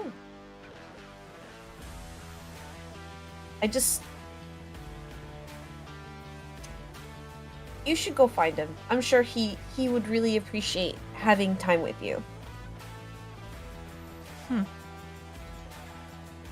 All right then. You're more than welcome to come. And he just kind of slips the duffel bag on, and No, I'll hold it. Feel free to just take your time. no, he slips the duffel bag on. He doesn't leave it for you. Even when you're like, no, Okay. I got it. He's like, it's all good. And he She says- just nods her head and just lets him go. He kind of ambles off, glances back at you once, and Mhm. again, with your insight, it's that. Ooh! Sorry, I was yawning. It's that warm, welcoming color of the one eye. And then just lethal intelligence in the other. Yeah. So she, when he's out of sight, she makes sure to, she does send a text, and she sends one to Maeve, and she says, I found something you might be interested in, and takes a picture of the cover of the Bible and sends it to her. Okay. Go ahead and just roll me a d10. Let me know if you... Just roll one onk. Let me know if you succeed or fail. Woohoo! All right, I get to use my sparkly dice, everybody. Sparkly dice from TwitchCon. Aw, yeah. All right, sparkly dice, go! That is a 6. I think that's a pass? Because it's like 1 to 5 and then 6 to 10. Okay. She does message you back. Yay! And she says, sleeping right now, but incredibly interested. Where did you find this? And she says, so Aura is like,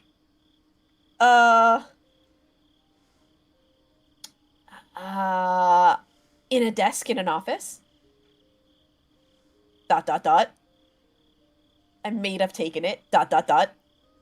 Maybe I didn't ask permission. ... I'm so sorry. ...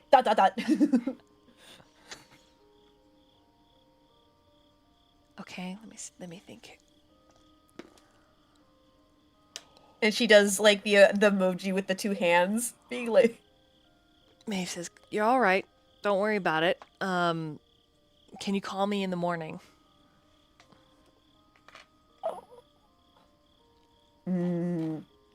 busy. So she goes, oh, sorry, busy in the morning, but I can call you tomorrow night.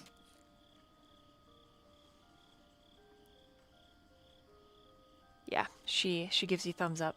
And she says, you don't have to text me the story, but you definitely are going to have to tell me what happened and why you stole that Bible. And she's like, and I said, and she types excitedly, I know, so weird, right? But I couldn't help it. I couldn't, I just, she kind of does a little keyboard smashing on the phone. Right, where it's just like the... Right? Yeah, and she's like, and then Aurora's like, I hope I don't get arrested. Oh my god, what if I get arrested? I don't think anyone saw me. Put that in your text message? No, that's what she's thinking. She's like, oh my god, I didn't think about getting arrested. Oh no, I wouldn't. Oh no, my scholarly instincts were, oh no, I'm a colonizer. Good lord, I just take the, oh my god, I'm a colonizer.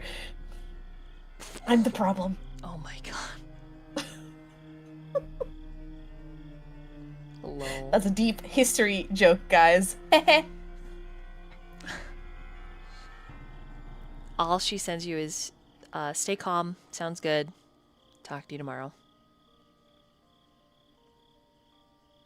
Happy face, heart face. And she's like, I hope your trip is going well. I kind of miss you. But we'll talk tomorrow. Her Get sleep. last I'm sorry to bar you. Her last message is, miss you tons. Can't wait to be back in the States. I have so much to share with you.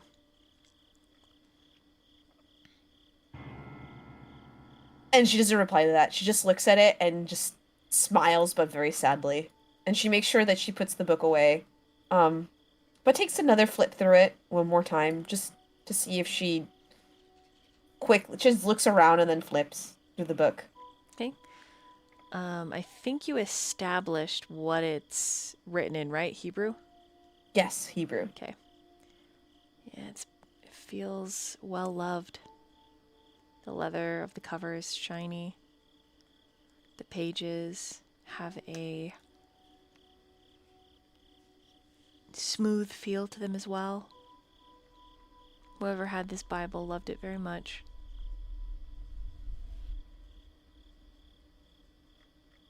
She has kind of like a reverence towards this book. And she like just puts her just gently like just rubs her hand all over like the cover of it, kind of just tracing it before putting it back in the bag. All right, meanwhile, Felix, what have you found on your adventures? What are you looking for? I have no idea what I'm looking for, but whatever seems interesting to me gets put into the shopping cart. Probably like something like red and white wrinkled socks, keychain, some silly merchandise, some silly children's toy. He's just going to explore it and getting lost in the mart, and someone needs to get him basically, because he's not going to stop for himself by himself. All right, you get a decent amount in your bag, in your shopping cart. Your bag, lol, you're not stealing. In your shopping cart when Stone does come to find you. And he just outright asks, so what have you found, son? Probably just holding out a package of ground coffee that he was currently smelling, holding it out to him. Smells nice. Into the cart it goes. Smells a lot more intense now, huh? I never thought about it before. Can't really tell. Just know it smells nice. Stone will sniff it. Be like, man, if there's one thing I miss in this world. That's coffee? He nods. There's still ways to get it. For example, a mortal who's indulged in an uptight amount of caffeine. I was about to ask about that. So if I wanted to get drunk, like really drunk, I would need to pick someone up at a bar, I assume? He nods. Yeah, pretty easy. Just a quick nibble. That's all. So where do we get the booze in here? You need to... Hey, I can buy booze now. Do they sell booze here? You know what? The DM doesn't often shop at Target. Oh my gosh, I'm outing myself. Yes, they do. Oh, yeah, okay, cool. It's like bottom shelf shit, though, I'm assuming, right? Depends. The good stuff is in glass cases. Yeah, the good stuff usually is in glass cases. Damn. All right, well, yeah, there's stuff. Yep. So we need a shopping assistant. I want that bottle and that bottle. Oh, and that's funny shaped. I want that bottle too. It has this little Mexican sombrero as a bottle stopper. That goes into the cart. That goes into the cart. Okay. It's crazy the sway you have on the workers here. Like, they literally get you whatever you want. And I've seen this on TV. Like, you need a lemon and a salt shaker, right? So, where do I find those?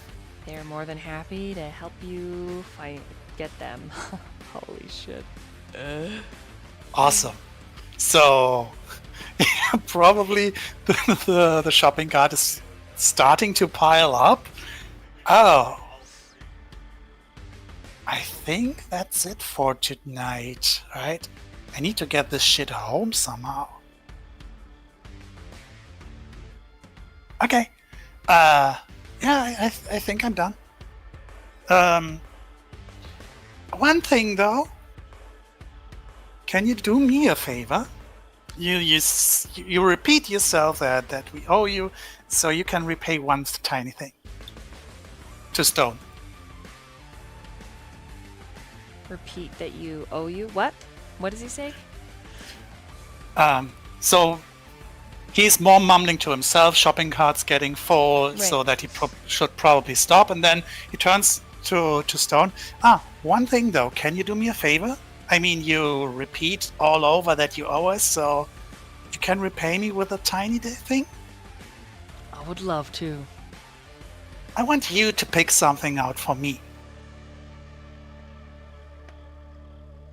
Like an outfit? Even if it's a yeah, right now. Even if it's a second B costume. That makes him chuckle. He says, well, alright. Guess we'll go have a look. Be back in a split. Alright, I'll properly thank the shopping assistants meanwhile. And he does that and just basically does a little small talk, chats them up, and is genuinely thankful for their existence too, but assistance and the help that they gave him. Roll me a d10 in roll 20. Just want to see something.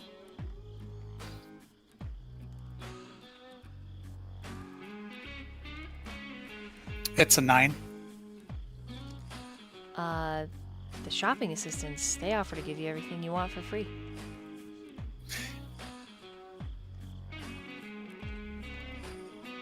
Just give it to you.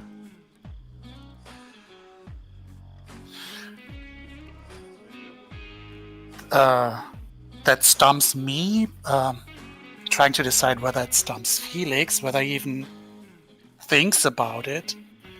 I don't think he will. So he just rolls with it. Okay. So like, oh yeah, that's how it works. Cool. Thank you.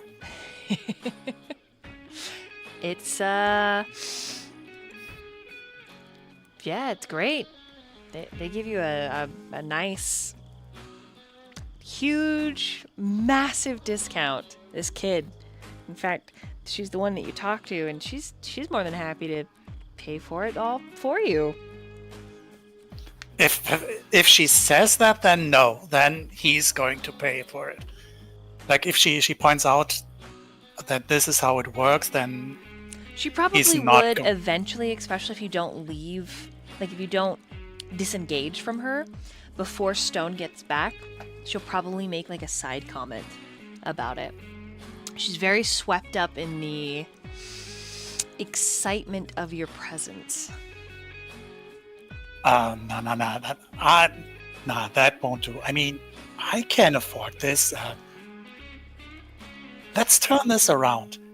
I'm going to pay for this all, and you get a nice Benjamin Franklin tip, and you give me your phone number. Done. Awesome. What's your name, by the way? Her name's Annie. I'm Felix. Annie. Annie, are you okay? Are you okay? Are you okay, Annie? That just makes me laugh. Are you, though? So I'm great. Nice. I don't know whether I get to calling you in due time. Things are crazy right now, you know? Right. You ever have those nights where everything gets into a whirl and seems so unreal that you don't believe your own eyes? She's That's what's happening to me now. And, well, at least I now have this, holding out the paper with a phone number, looking forward to once everything calms down a bit. And I do hope that you have a great rest of your evening. she does ask. So is that your dad that you're here with? What? No, I just met him today. Seems like a fun guy, so stuck around a bit. Oh, and that girl earlier, was she your sister? Same thing, just met her today. She was a little bit miffed by our outfits and insisted we get something more, how do you say, proper? Well, if it makes her happy, so why not? So, I think I look alright. What do you think? I think you look great. Thank you. And with You're that, not something to hide either. And a little wink. that just makes her blush and be very, very, very happy. But at that point,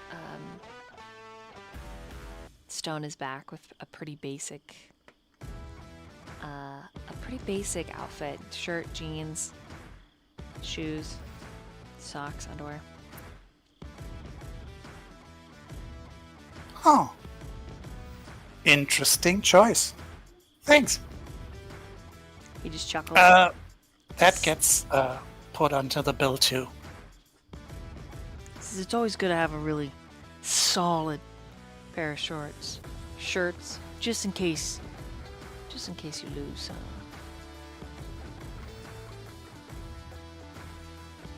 Your clothes? He nods. Seems to happen way more often than one would think. That just makes him Anyway. laugh. All right. Yeah. Thanks again, Annie. We'll hear from each other, and we're out. Turns around, pockets the paper, and where's Aurora? She's sitting that far from the cash register. Oh, the suit? Towards Aurora? Oh, thank you. And she takes it. And she So- and she gives him $50. That's not how gifts work, but Well, I don't know where you're from, but I just want to make. I mean, Hey. you're staying in a hotel. You're not local, so I was just, this is American money. I mean, I don't know anything about you. oh well. Ask. Okay, where are you from? Random American city. All right, random American city. Let's say New York. All right, makes sense. New York. Okay. And so she's like, New York. Oh, were you a student or someone who did a job?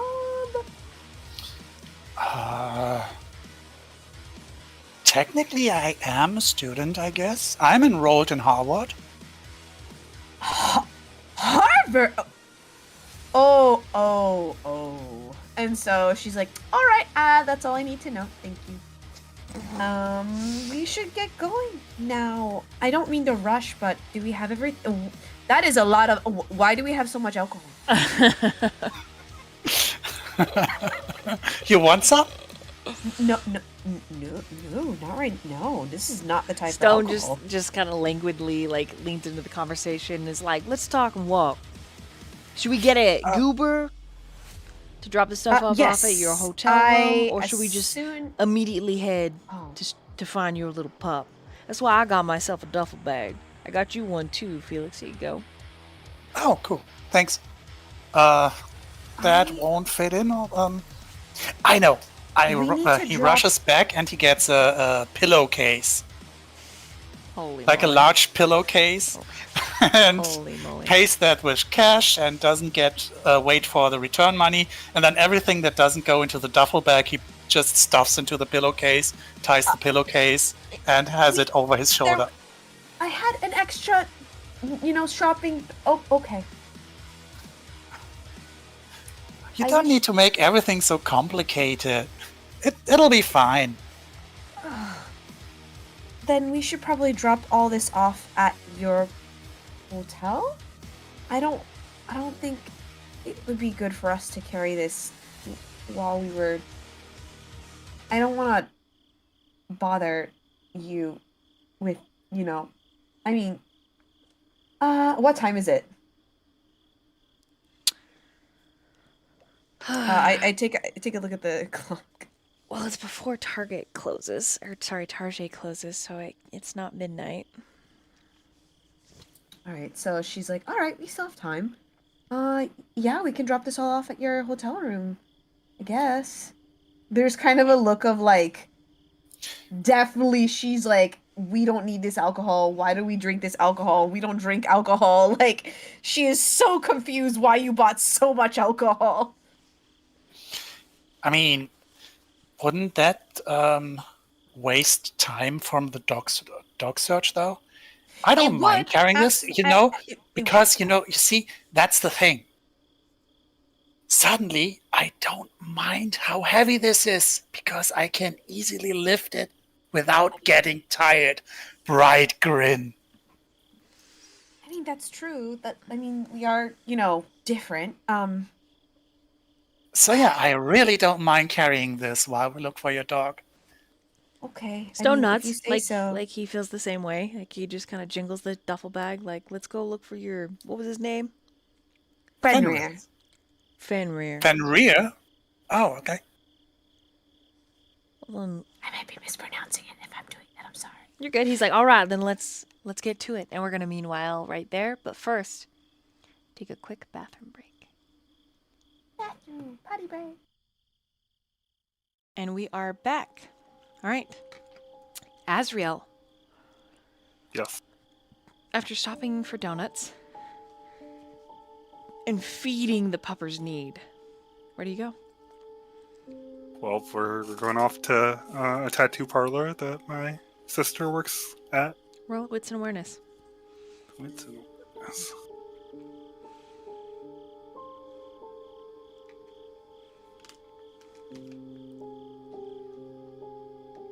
That is 5 successes. Wow, 5 successes. Very good, very good. So first thing you notice is the tattoo parlor is not incredibly busy right now. Makes sense. There's maybe 1 or 2 clients. I'll take a peek inside, see if my sister's actually working on anybody. You don't see her on the floor. You do see a male tattoo artist. He's got black gloves on.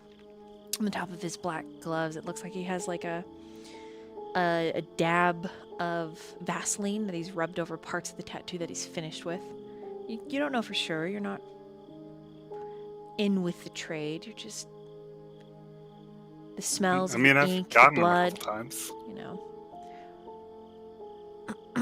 Oh, it's probably like Aquaphor then, which is like a little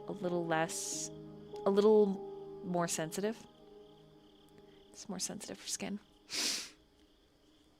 But even through the windows, the smell of the tattoo parlor permeates here. The curious thing about the ink is it's kind of got a mushroomy, earthy kind of scent that leaves a taste in the back of your mouth. And then you feel something cold poke you in the cheek, and you turn to see your sister holding a thin rod The rod looks like maybe at one point it was inside an umbrella, but now it's just in her hand, wielded like a sword, poking you in the cheek. She pins you with a hard gaze. So now you finally deem that I'm worthy to actually hang out with? Of course not, Gwen. I've been busy. Oh, I've so been at least- busy. She hits you in the shins with it. Whack. How? I'll grab my shin, play it up like I'm a victim. And as you're like, oh god, Thanatos runs around you, and she's like, who's a good boy? Who's a handsome boy? Are you handsome? Oh my goodness, it says a handsome boy. Oh my goodness. Yeah. I missed you. It really has been too long. Are you in trouble? Is that why you haven't come to visit me? A little bit. Alright, you better start spilling your guts. Come on. Let's go in the back. Okay. I did bring our favorite. I'll pull out the box of donuts. Alright, this is your ticket in. I'll just follow. Okay. She passes the guy who's actively doing the tattoo. She's like, hey, Aiden. And he's like, hey, boss. You know, and looks at you and is like, oh, Gabriel, nice to see you. Yeah, it's good to see you. Been keeping an eye on my sister? Sorry. Say that again. Have you been keeping an eye on my sister? Roll an intelligence and insight.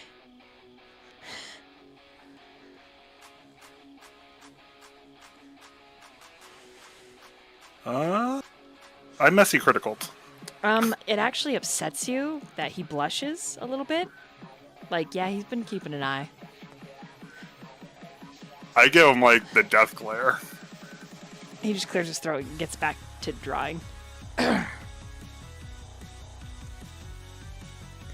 And then Gwen is like, Gabe! And she, like, shakes the box. I'll follow. You're a little irritated when you head into this meeting. And she's like, okay, so phone calls have been vague for the last 4 weeks. You haven't really been hanging out. And now you show up and you look like death. I'm assuming you didn't use Blush of Life. So. Oh, I was going to try to. Without really knowing what it is, I was going to try to force myself to start breathing. Roll a rouse check. Yep. I passed. Okay. Alright, so as she's looking at you, scrutinizing, there is, Okay, so you don't look as much like death, but still. Like, what have you been doing? What has kept you so busy? Got into a little bit of trouble. Okay, I'm listening.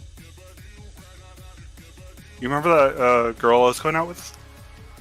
Which one? I mean, it was only ever Alice.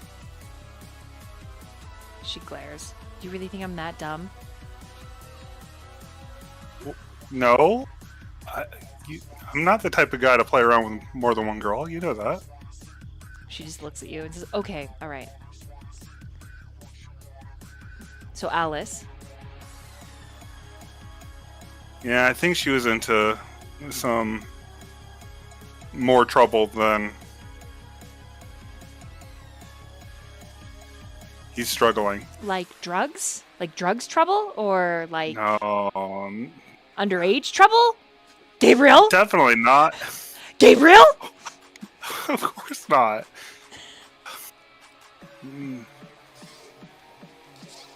I think she was a bad egg. But she's kind of ghosted me, and I haven't heard from her in a month.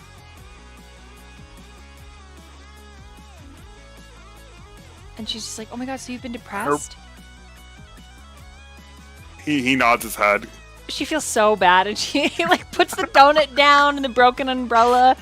And she's like, oh my god, I'm sorry. I just thought you were ghosting me because you're being an asshole. I don't know. And she gives you a hug. I'll wrap my arms around her and give her a big hug.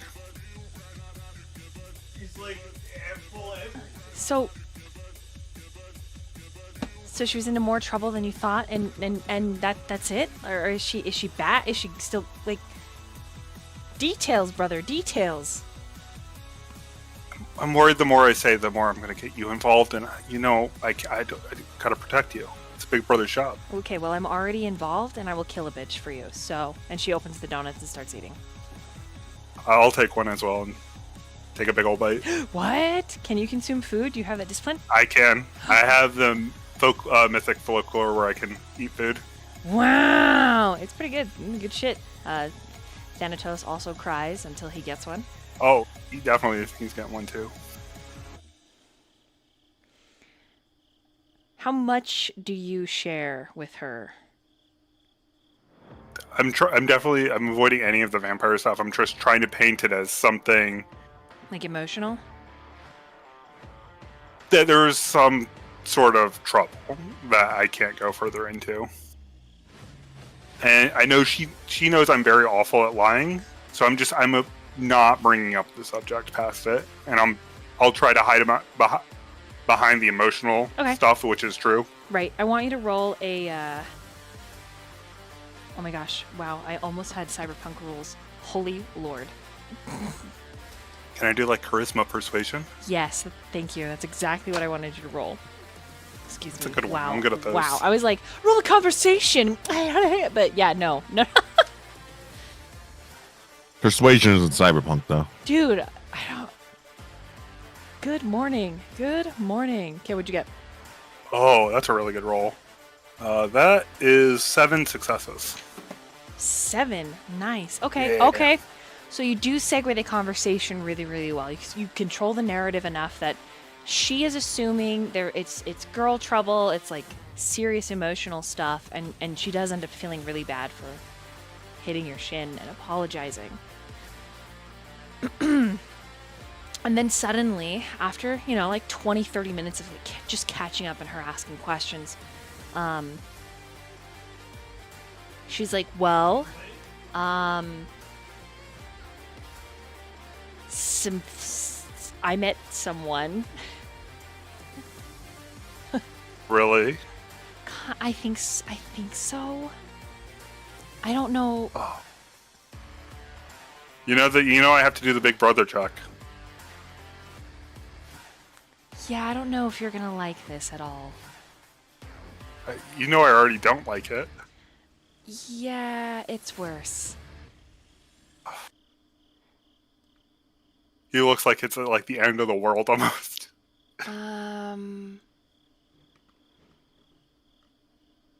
Promise not to get mad?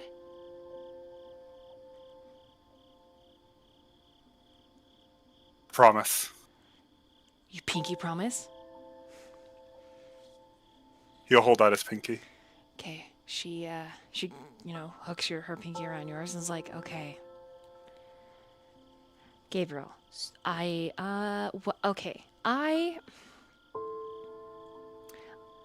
then she just is out with it. I met a girl.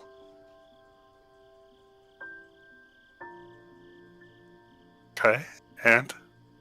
I really like her. That's good. I still need to do the Big Brother check. Make sure she's not like some drug lord or... Right, well, I don't know if she likes women. But that doesn't mean I'm gonna give up. I'm gonna check the vibe. I mean, if she passes the Big Brother test, I'm all for you. Well, I'm supposed to meet her tonight after we get off work, but you're not coming. So, yeah. Can I at least walk you to? Get a little hi, how are you? Who are you? No. Nope, not until I am sure. Right? How weird would that be if, like... And she, like, gets this look and kind of hugs herself. If I'm like, hi, I know I want to be lesbian with you, but this is my brother who's basically a priest. Not really a priest. Rabbi, then. I'm not a rabbi. And she just laughs. She's like, well, you're definitely ordained. Okay? And there's nothing wrong with that, or with what you love.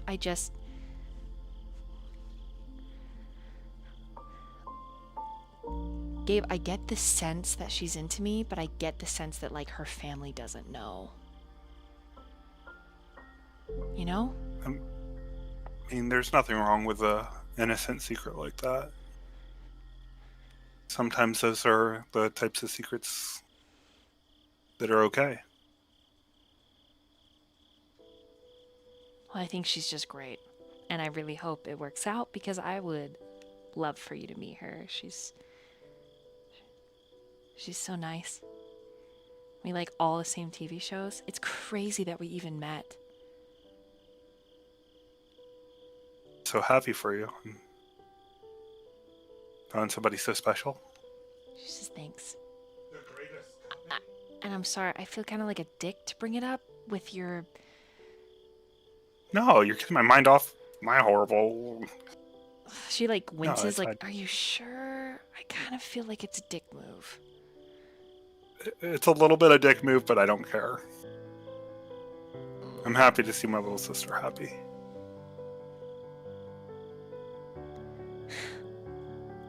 She hugs you. Oh, I hug her back. You know I might never let you go. She says, that's all right. What are families for, weirdo? You caught me.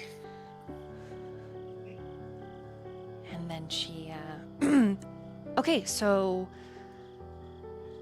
what's your plan for the rest of the night? Do you want to hang out at the shop till I'm off? Or do you want me to like take off? Like, I'm pretty much done with all of my appointments. I have a potential that might show up at 1, but probably. I'm going to be honest, she's probably not going to show. Aiden could close up shop. You and I could go, I don't know, we could get a coffee. We could go look at girls together. I don't know. What? I'm still not quite over Alice. And there's this other girl. Wait, that I other saw girl? again I think I like her too. Well then, fuck Alice. So- Go for the other girl. What the hell are you doing? I don't know. I don't have the closure. And it feels wrong. And No, you I'm don't. in a weird state right now, you know? Okay. Oh, I get it. I do get it, but I'm gonna give you some sage advice, bro. Okay? Yep. Just because things end doesn't mean they end pretty. Most things end abruptly or too soon or messily. And it's okay to move on. It's also okay when the opportunity arises to revisit it and take a look, but I'm just... If this other girl, you really like her, right? Yeah. And you guys connect? He's a little distant, but I want to be closer. Okay, so why don't you pursue that? Like, why stare a mess in the face when you have this perfectly neat package to try and unwrap? Metaphorically, of course. I wouldn't want to be disrespectful. I know what you meant. And she just kind of gives you a wicked look and smile, but she's absolutely playful. I think you're right, but I think I need a little more time. Fair. That's fair. I mean... Like, not hearing back from a girl in a month is definitely like, we're done, though, right? I mean, unless she's, like, dead. Oh, shit. I didn't mean to say It that. could be both. I didn't mean to say that. I meant, like... I meant, like, you know. I don't know. Have you gone to... Gabe, if you think she's actually in danger, which it just sounds like she's a bitch to me, I don't know. Maybe go to her apartment. Have you yet already? Maybe? That means she kind of hasn't shown up there. Wait, what? Hold on. She was weird, you know? She invited me over to her place and woke up abandoned there. Okay, wait. Super weird. Have you called the cops and checked missing person reports? I've done all that. Okay. Haven't been able to track her down. Did she steal your money? Did she roofie you? I mean, we'd been going out for a while. True. That is so fucking weird. And that actually gives her a pretty big pause. Like she's pretty quiet.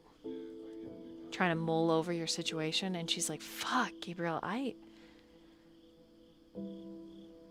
don't know. Did I do something wrong? I'm just trying to figure out good advice I can give you, and this is weird. She just left? Yeah.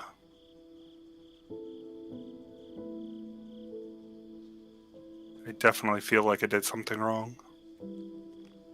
Well, maybe we can go over to her house. Maybe I could... Yeah, here. Place is abandoned. But all of it can't be gone, right? I mean, do you want to go with me? Yeah. Is her stuff still there? Maybe we could find clues. I mean, some stuff. Well, then let's fucking go. Okay, me and you. I can't believe this. Who does that? Dude. And she's just like shaking her head, eating more donuts. Okay. I don't want you to meet her, but I think you're gonna have to, okay? You can't say anything about me liking her. Alright? Oh, of course not. Alright. So this girl... You know I'm not a good liar, I just won't bring it up. Perfect. Thank you. And she's like, okay, you know what? I'll be right back. And then we'll talk in the car. She goes and like exits out the till and talks to Aiden. And you looking at Aiden, the way he looks at Gwen, oh man, he is achy for her. I like mouth, you have no chance to him. Are you gonna... Just stone dead. You have no chance. No chance. Are you going to... Stake in my head. Are you going to intimidate or just like manipulate, persuade? Oh, I just... She already has her, like, I'm not trying to intimidate. I'm just telling it like it is. You have no chance. Can I use persuasion? Yeah. Persuasion and charisma? Mm-hmm, absolutely. Yeah. Do my good looks pop up for this? No. Okay. Never hurts to ask, you know? 3 successes. 3 successes. He looks a little crestfallen. And then he looks at her even more longingly. I'll go over a little closer. I'm sorry, you just didn't even have a chance. Trying to comfort him. Thanks, I guess. Why are you saying this to me right now? I mean, it's better to know now and pursue somebody else than wasting your time on somebody who will never return your feelings. I don't think Gwen's a waste of time. Thanks, though. I mean, of course she's not a waste of time. How dare you put those words in my mouth? You literally just did the same thing to me, bro. I'm just... You don't have a chance. Sorry. Don't- She already has somebody Great. she likes. Okay.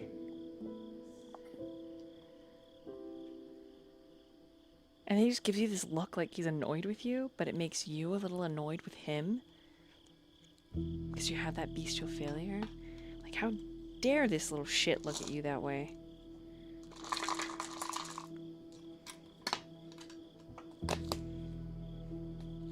You want to do And anything it makes about me it? kind of what.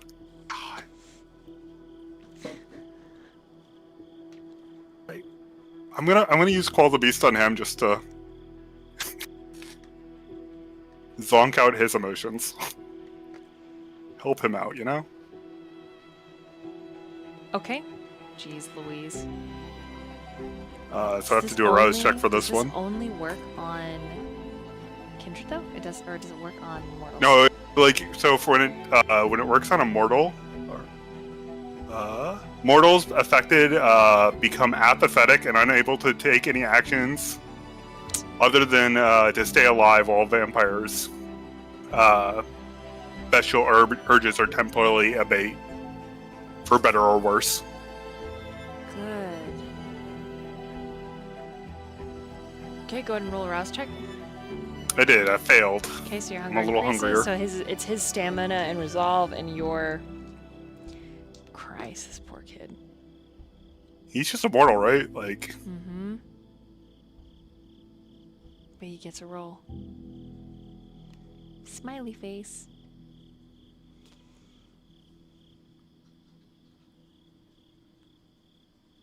charisma and wisdom.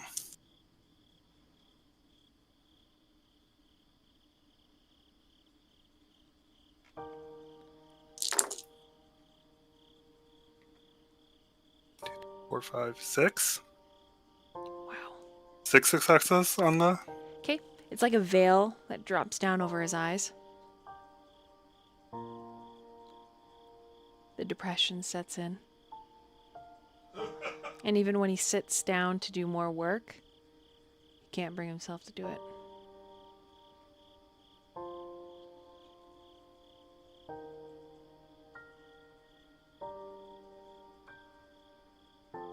Gwen isn't much longer. She's changed, freshened up a little bit, is pulling her jacket on, and has her keys in hand. And is like, "Hey, Aiden, close up shop when you're done." He just nods, doesn't say anything, doesn't even look at her.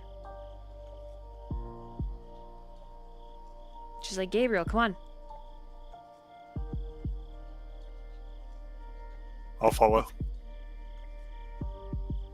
Do you go in separate cars, or do you go with her? I'll take her in my car if she wants. Yeah, that's fine with her. You head over to Alice's old apartment.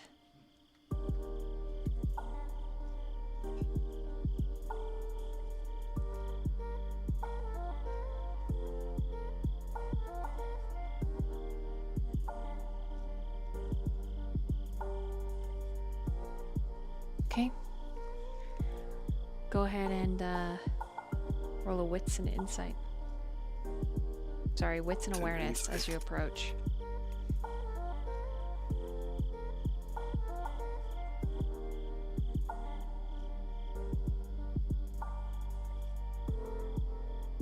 Four successes.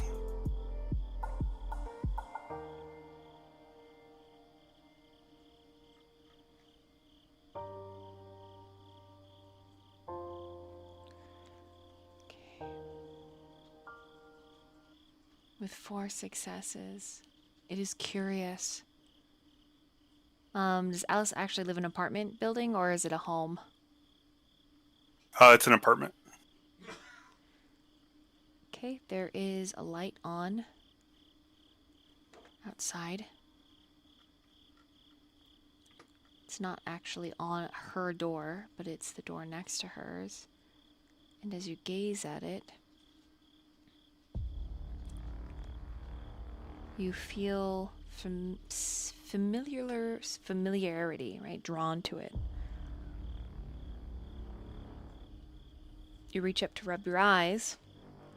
And when you look back at the door, you swear through the window that's cracked just a few inches, there's a neon sign that reads vacation. But all the words, or all the letters that don't spell Cain, are dim. So you see the blazing beacon, C-A-I-N.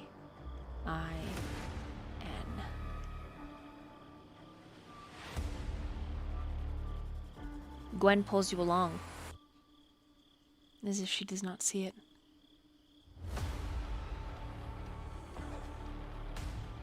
I'm kind of relieved that she's not seeing it. So, which apartment's hers? And I'm assuming we're gonna have to break in, so I brought my lockpick. I still have the old key if they haven't changed locks. Oh, great. Well, then we don't have to break and enter. There's a chance that the locks got changed. Fuck. Well, here's praying. So it's just on the middle floor. Okay, you guys head in. You take the elevator or the stairs? Whatever my sister wants to take. Okay. She elevators. It's easier. Press button, go up, press button. I'll just follow her. Okay, so... Which one's hers? It's like a middle floor. It's in the Right, middle, kind of. that's what she's asking. Oh, it's room number 7 in the middle of the hall. The red door? Yeah. Okay, she approaches. There's I'll just pull out the old key. There's just a brief impression as you're pulling out the old key of all the locks on the green door. The one that you opened and let Stone out.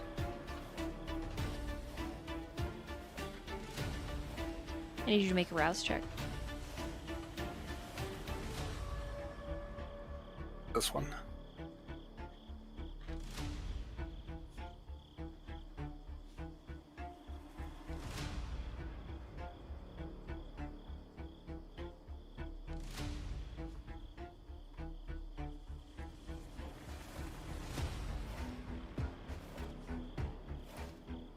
I passed this rouse check. Okay. There's a strange stirring in your vitae. You're not sure why it's bubbling. Maybe metaphorically more than physically, but there's just this tugging at the back of your mind. And then the image is Alice's door once again. But you feel bereft, lonely. You're craving to see Stone again. You're not sure why. I want to try to push that feeling away as hard as I can. Sure, it's not hard to dismiss. It's just a strange, brief lingering.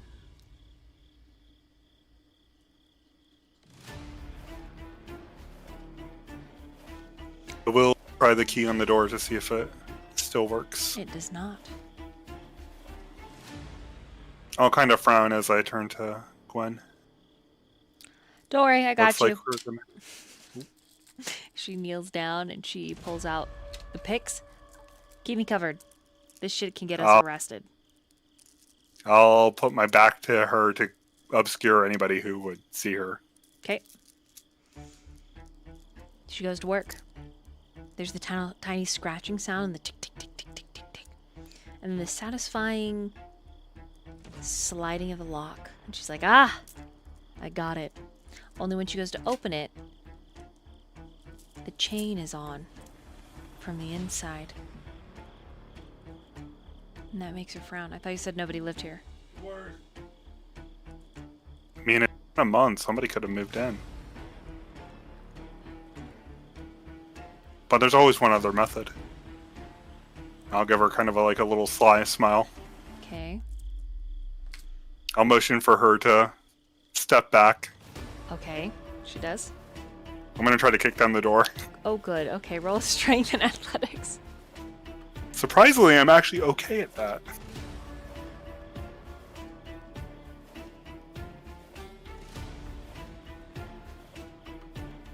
Is 3 successes enough? It does splinter the door inward, completely ripping the chain out of the frame. Gwen, I'll just turn to her and smile. she gives you a look. When did you get so strong? And then she steps into the home. Hopefully nobody's got a gun in here. I'll step in front of her in case anybody does have a gun. Now that she's mentioned it. The home does not seem occupied. It indeed still contains Alice's things, though fewer than the last time you were here. And we're gonna meanwhile right there.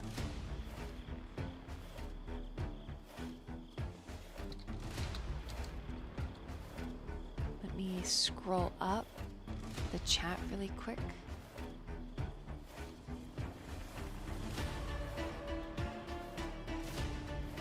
Okay. Sorry, I was just reading Jaqi's comment about where... Oops, sorry, I hit my mic. Where Mori was going.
Oh.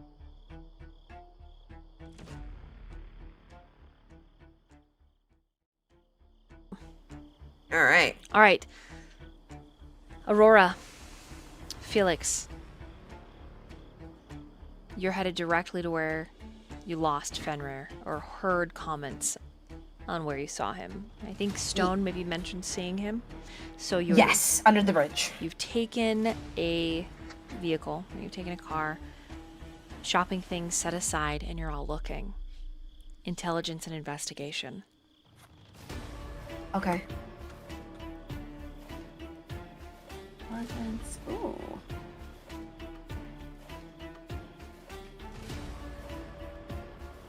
Oh yeah, 5 out of 2, baby. 5 successes. Okay, and Felix? 2 successes.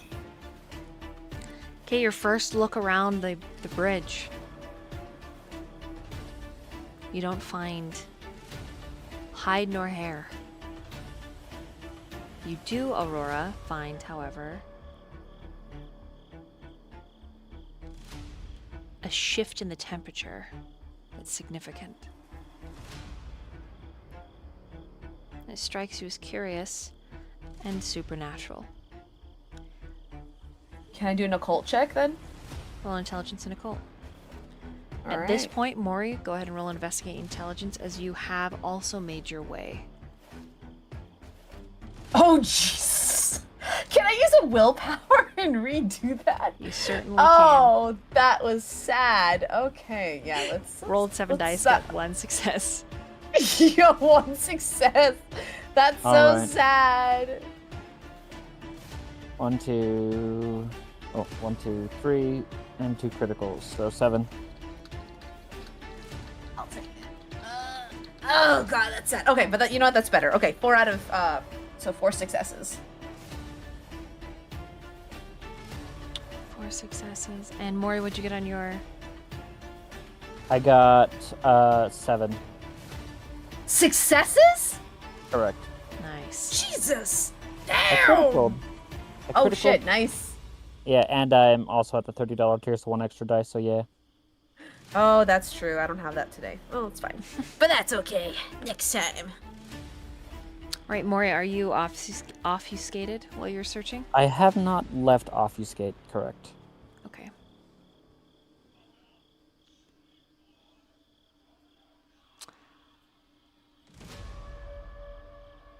Aurora, will satisfy your roll first. It's subtle enough that it doesn't necessarily wouldn't stand out to someone average that it was a cult, but for you specifically, it reminds you of your encounter with Eugenia. And so you look around. There is a narrow waterway under this side of the bridge. There are small, hoveled tents set up sparsely underneath and along the riverbank, this side of the city. So looking among them, it wouldn't be uncommon to see someone. What stands out to you is the way this person is looking at you. They could live here under the bridge. They could be a vagrant.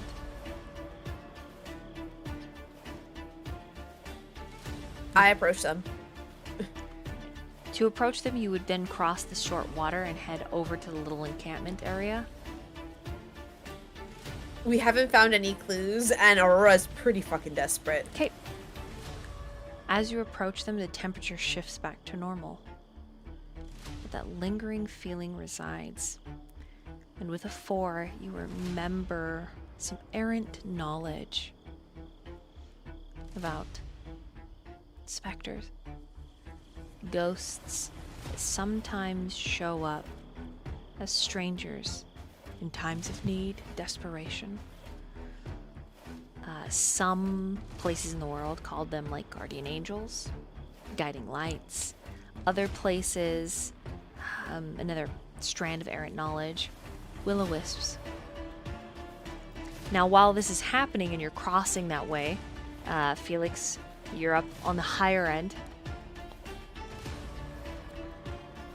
The higher end of the causeway. When you look back, you see Aurora stepping across the water towards this individual. If you would like, you can approach. What's Stone doing, though? With a 2, you don't know where he is. Then You all split up to look for Dog. Then getting close to Aurora. Okay. Does me strike this person odd in any way, or just For you, figure? For you, no. They seem flesh and blood. Okay. They seem real. They seem friendly.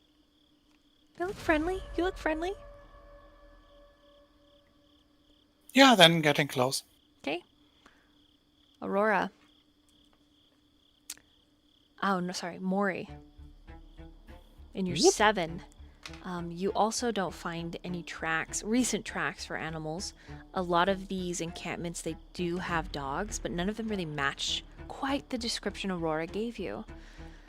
You become aware of Aurora and Felix and Stone, but the 3 of them split up and start to look. And you're also looking, though obfuscated. You do see Aurora approaching, but when you look at where she's going, there's no one there. She's just walking across the waterway, which you find odd. I'm going to follow after her. Okay, so as you approach, meanwhile, where did Samiel go after investigating and watching that scene? When Mia finally drove and seemed like she was heading back home, where would he go? Would he follow her all the way home? He would make sure she made it home, but he wouldn't follow her all the way. Okay. So it's when she turns into her neighborhood, he would have moved off. Yeah. Okay. I need you to roll a wits and awareness, and then I just need to, after you roll it, I just need to know where he's headed. He was going to see Artemis. Right, going out to the woods, right? Mm-hmm. Awareness. Okay.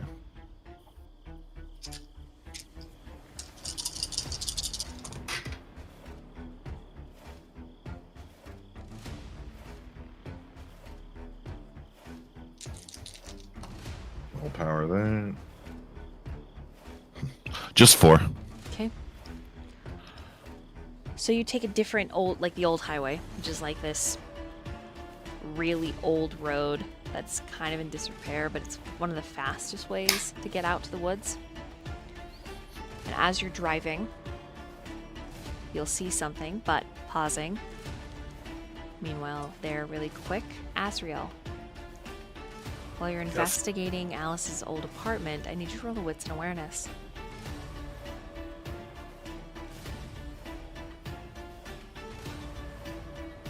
Luckily, I'm good at this one. I'm going to spend a willpower to reroll that Okay. because I rolled a bunch of blanks.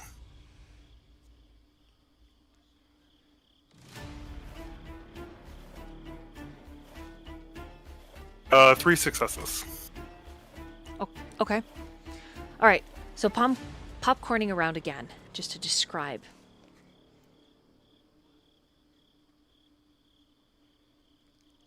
It's gonna be kind of funky with me, but bear with me. All right. In the windows of her apartment and in your rear view mirror, Samiel, the both of you see the same thing. As you are exiting town, Samiel, you know that there is a stoplight that you've just passed, but in your rear view, the red of the stoplight shifts, almost transmogrifying into a long neon sign. It says vacation in blaring red letters, and you watch as the V goes out. And then all of the letters flicker, and the only ones left lit are the ones that spell out C-A-I-N. Same for you, Azriel. And this incredible ache fires off in your chest. Huge ache. This pulling, this tugging of blood. Your vitae seems to swell and press. It's an annoying feeling, and they need the both of you to roll resist frenzy versus rage. What do I roll for resist frenzy? Again? Quarter of your humanity and your remaining willpower. A third of your humanity, and yeah. Is the third rounded up or down? Down. Down.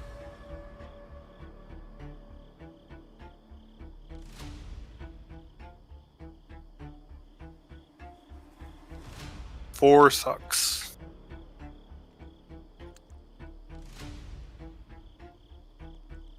Samiel?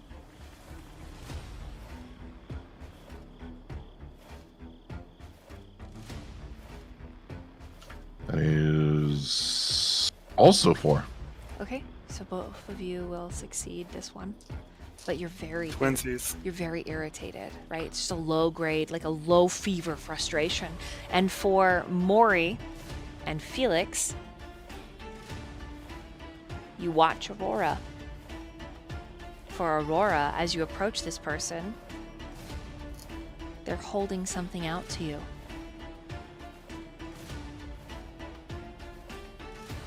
I grab it. I say, before I reach out and then I stop my hand, and I say, I'm sorry, who are you?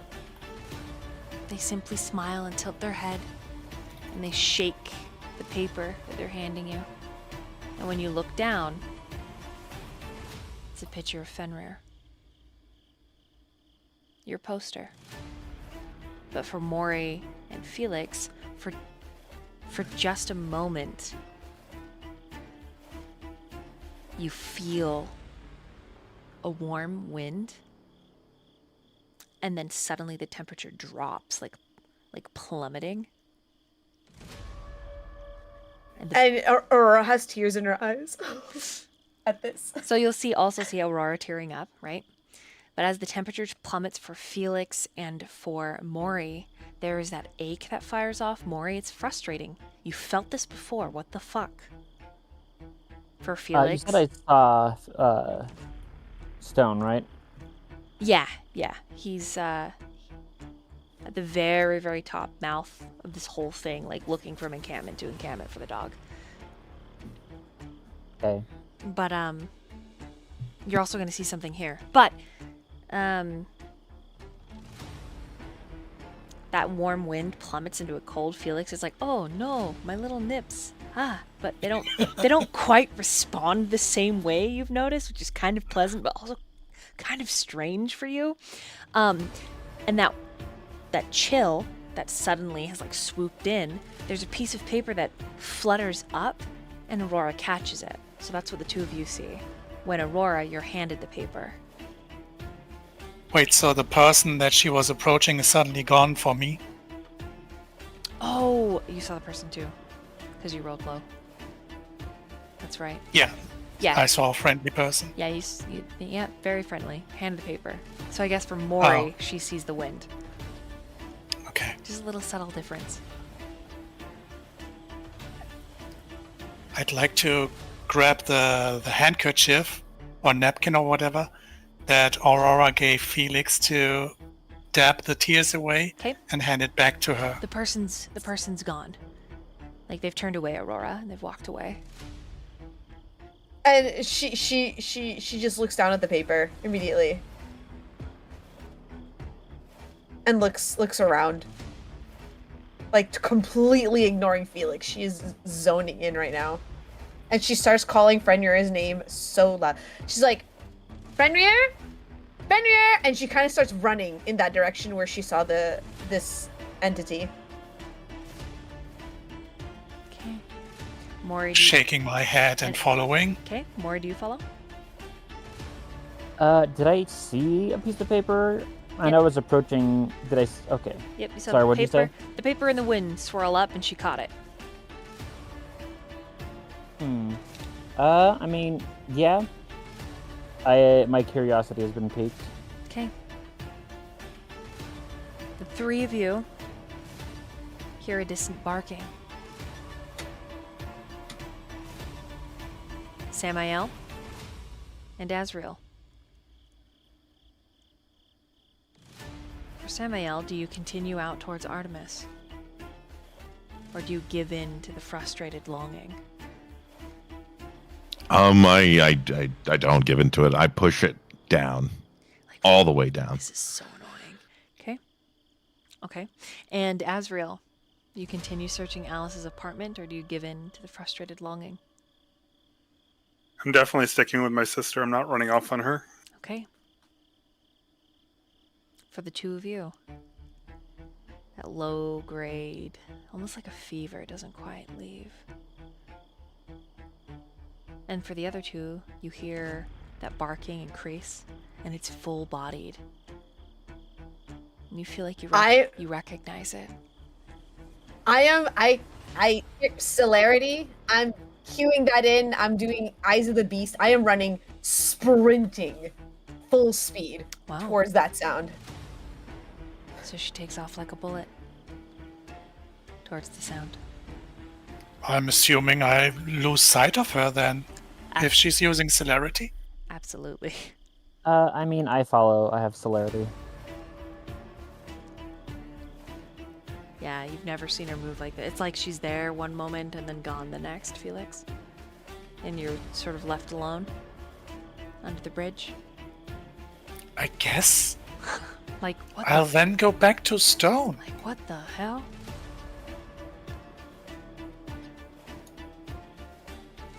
Yeah, I'll make my way back up the hill Okay. to where I last saw Stone. If anything, I can fill him in what just happened. Right. So for the two that are running in celerity and Felix, as even though you're going in opposite directions, you catch errant lights from the city. And in your peripherals, even if it's not something you focus on, all three of you see the sign, the neon letters that reads vacation, and then all of them begin to flicker out until it just says Kane. We're gonna end there for tonight. You also feel the frustrated longing, but it's